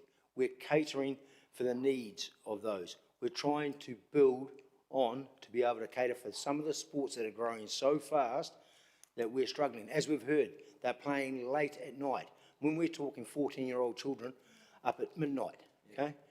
Playing sports, they're sticking with us. Those sports are staying with us. They're not going elsewhere. They're not going to the other big cities. They're staying with us. They're backing us to get it better so that we can keep catering for them. They want to be here, okay? That's investment in our city. That's investment in our people. That's investment in our businesses. To do anything else with this is absolutely, I'll keep that to myself. Councillor Bowen. Thank you, Mr. Mayor. I had some sympathy with this one coming forward, because I think you all know that I do believe in us seeking external partners for projects. So my problem with this isn't the principle, it's the timing, and also the number that's there. The problem we have here is not whether is this a fundable project. I absolutely believe it probably is a fundable project. But we all know, and if you don't, you've been living under a rock, that the external funding environment is incredibly challenging at the moment. And we all know that we've got multiple projects out there, council projects and city projects, seeking that funding. So by adding another very large project into that mix, we'd be putting other projects at risk, which you might be happy with, but I think it's a step too far for me. 33% of a very large number is not feasible. Not in this environment. So I don't think that would have legs anyway. And also the phrasing doesn't proceed until at least that funding is gathered. Funding just doesn't drop from the sky. It takes a lot of work to go and get it. Now, I would back our sporting organisations. They have a great track record in getting funding, but this isn't a sporting organisation, it's council. And we are limited to the funders we can go to. We can go once a year to funds. And we've already heard in this chamber today that some of that is already tapped out for this year, next year, and probably the foreseeable, because we work hard in lining up our funding to deliver our projects. So, elected members, this isn't a bad idea.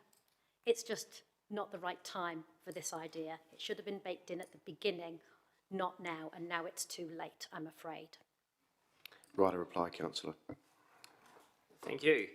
I had a fair idea that this motion was unlikely to succeed, but I'm actually quite proud to bring it to the chamber and show the community that there are people in this chamber that are listening to them. People that are listening when they struggle to go to the grocery store and feed their children, and that we're not even trying to be smarter in these areas. It's a lack of willpower, and that's very unfortunate. Councillor Finlay, there is $3.5 million of renewals going in there this year into the arena, just shy of, and we're not proposing to touch that at all. I'm also not proposing to defer the project at all. We're just saying it's a highly fundable project, and it should at least try. Perhaps the percentage isn't right. Lots have said they may have supported it with a lighter one, but you certainly didn't try to amend it. So, anyway, that's the end of that. All right, colleagues, we will vote on not proceeding with program 1194 until at least 33% of external funding is delivered. Please vote.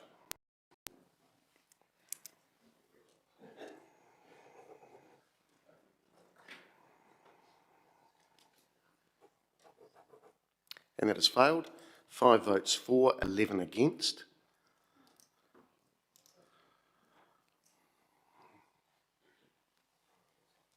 We now move on to number E.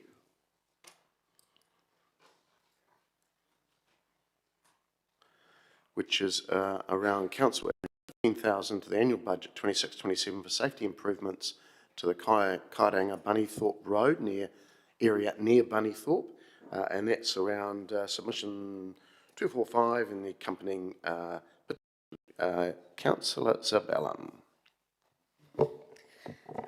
Thank you, Mr. Mayor. Yes, this is in to submission number 245 and the petition from the Greater Bunnythorpe Community Committee, which had over 3,000 signatures on it, and also the really compelling statements which were shared by the families of the young people who've been killed in fatal crashes at these intersections over the past couple of years, the most recent just being earlier this year. Actually I have two up here. One is in CapEx and one is in OpEx, and I might just sort of talk to them both and save some time later on. The petition had a list of requested interventions, some of which were straightforward and affordable, and other interventions which would require more planning work to do to determine which ones are the most appropriate for that environment and which would have the highest impact, cost analysis, and the other sort of technical assessments. So this is about positioning ourselves for the best chance of co-funding with NZTA, which we know has been difficult of late. But this one is specifically for those immediate, straightforward interventions which can help to prevent further tragedies and to make it safer. The other recommendation for 80k and OpEx is for planning, so that we can go into the long-term plan with a clear idea of the level of work that's needed to do to make it safe and to prioritise that accordingly. Just wanted to note that this is long overdue. It's a known black spot. There are a high number of fatalities and injuries, and the reason given for not getting this to the top of the list for a long time has been that the ring road route is pending, and it'd be premature to do too much work there before that's settled. To me, that reason just isn't holding up when people are dying at such a horrible frequency there. So I would hope that you could support this quite small amount of CapEx to have some immediate impact, and also for the other one to get us positioned for the long-term plan to look at the other interventions we could make, which might have greater impact than what we can do in just 1 year. Thank you. Councillor Bowen. Thank you, Mr. Mayor. Thank you, Councillor Zabellum, the member for Bunnythorpe, in bringing this forward, and noting former Councillor Hancock in the gallery as well. I'm sure interested in the Bunnythorpe angles here. In the interest of efficiency, I'm simply going to repeat the very wise words of Councillor Michelad in an earlier comment when he said, when the community comes to us with petitions, it is incumbent on us to respond to their needs. So there you go. Councillor Arnott. Yeah, look, I just quickly wanted to add, this is long overdue, and this is a good use of ratepayers' money doing things like this. And it was very moving seeing families sitting in the gallery here holding on to photos of loved ones in the past on these roads. So certainly support this sort of thing, and this is a good use of ratepayers' money. Thank you. Do you need a right to reply? No, I didn't think you did. Another good decision, Councillor. Okay, so we're voting on adding 15,000 to the budget for safety improvements at KB Road near Bunnythorpe. Can you vote?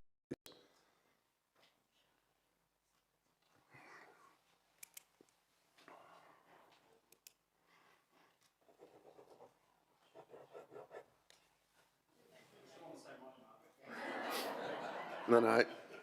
We've just added another, I won't go there. It's 16 for, none against. It's good that we've still got a sense of humour and we're just before lunch. It's good. Okay, we move through to our next one, which is number F, and that's around submission 1 that Council prioritises program 1851 in the annual budget 26-27 to improve Takaro Park football service. And I'll go to Councillor Barrett. Thank you, Mr. Mayor and colleagues. Takaro AFC's submission did stand out to me as being particularly good, energetic, a strong club that's really growing. Spoke very well to that submission here just weeks ago. This recommendation does take a slightly different tact. Rather than actually requiring any new money, it is to some extent taking a precedent of saying we're willing to reach into what has traditionally been officers' domain and tell officers specifically we do expect a prioritization in response. We could take the approach to sit back and just assume that that might happen. I think in this case it does behoove us to make it very clear to staff that we do see this as a priority. So no new money, just asking for support here to prioritize it. It's simply about listening to community. Thank you. Thank you, Councillor, for bringing it forward. It was something that I noted as well, and it was interesting. There was some synergy around the room at times at bringing this one forward. Look, I think it's prioritising that program, and I spoke to officers, and things can be done to get the surface prepared within budgets. It's directing the officers rather than just assuming or hoping it happens. And it also puts the club on their offer of JV as well, because they did say, and I spoke to the young chap, I forget his name now, Netra, that's right, Netra. And that club has done a really great job of bringing together a multicultural community for the love of football and a part of the town which absolutely needs it. That park is awesome. It just lacks a bit of surface prep for a football field. So let's get it started. They'll get in behind us. We're actually backing an organisation that wants to do stuff as well. So it's sort of, again, it's a win-win for everybody. It's within existing budgets as well. It might take a little while to get there, but at least we've started and we've responded to their submission. So I hope you can back it. Councillor Johnson. Thanks, Mr. Mayor. Yes, very happy to support this.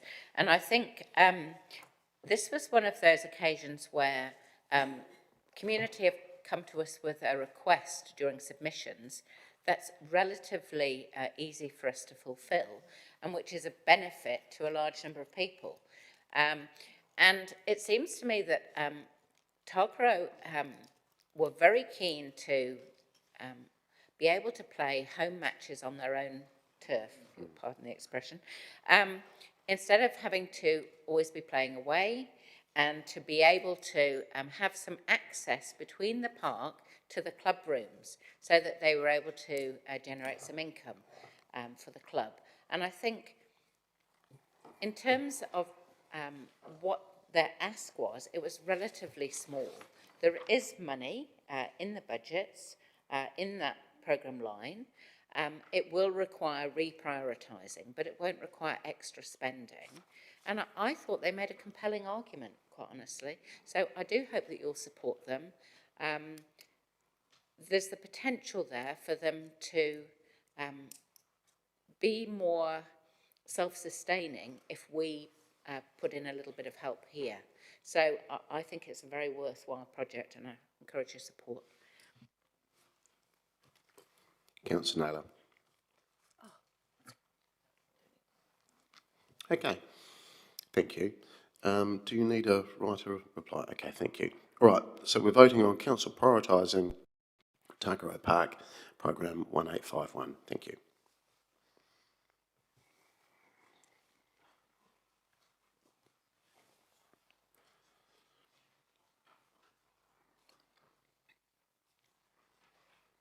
And that has passed 16 votes for, none against. Okay, We'll just now move to the substantive around capital new. And it's 1C, that Council instruct the Chief Executive to prepare a draft annual budget for 2026-27 for consideration and adoption by the Council at its meeting on the 3rd of June 2026.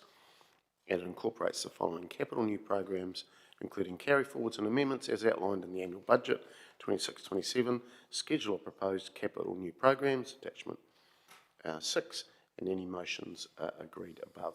I'm happy to move that, seconded by the Deputy Mayor. Colleagues, I don't think it needs any comment from me. It's including what we've just gone through. Any comments from anybody? No? We will vote, please.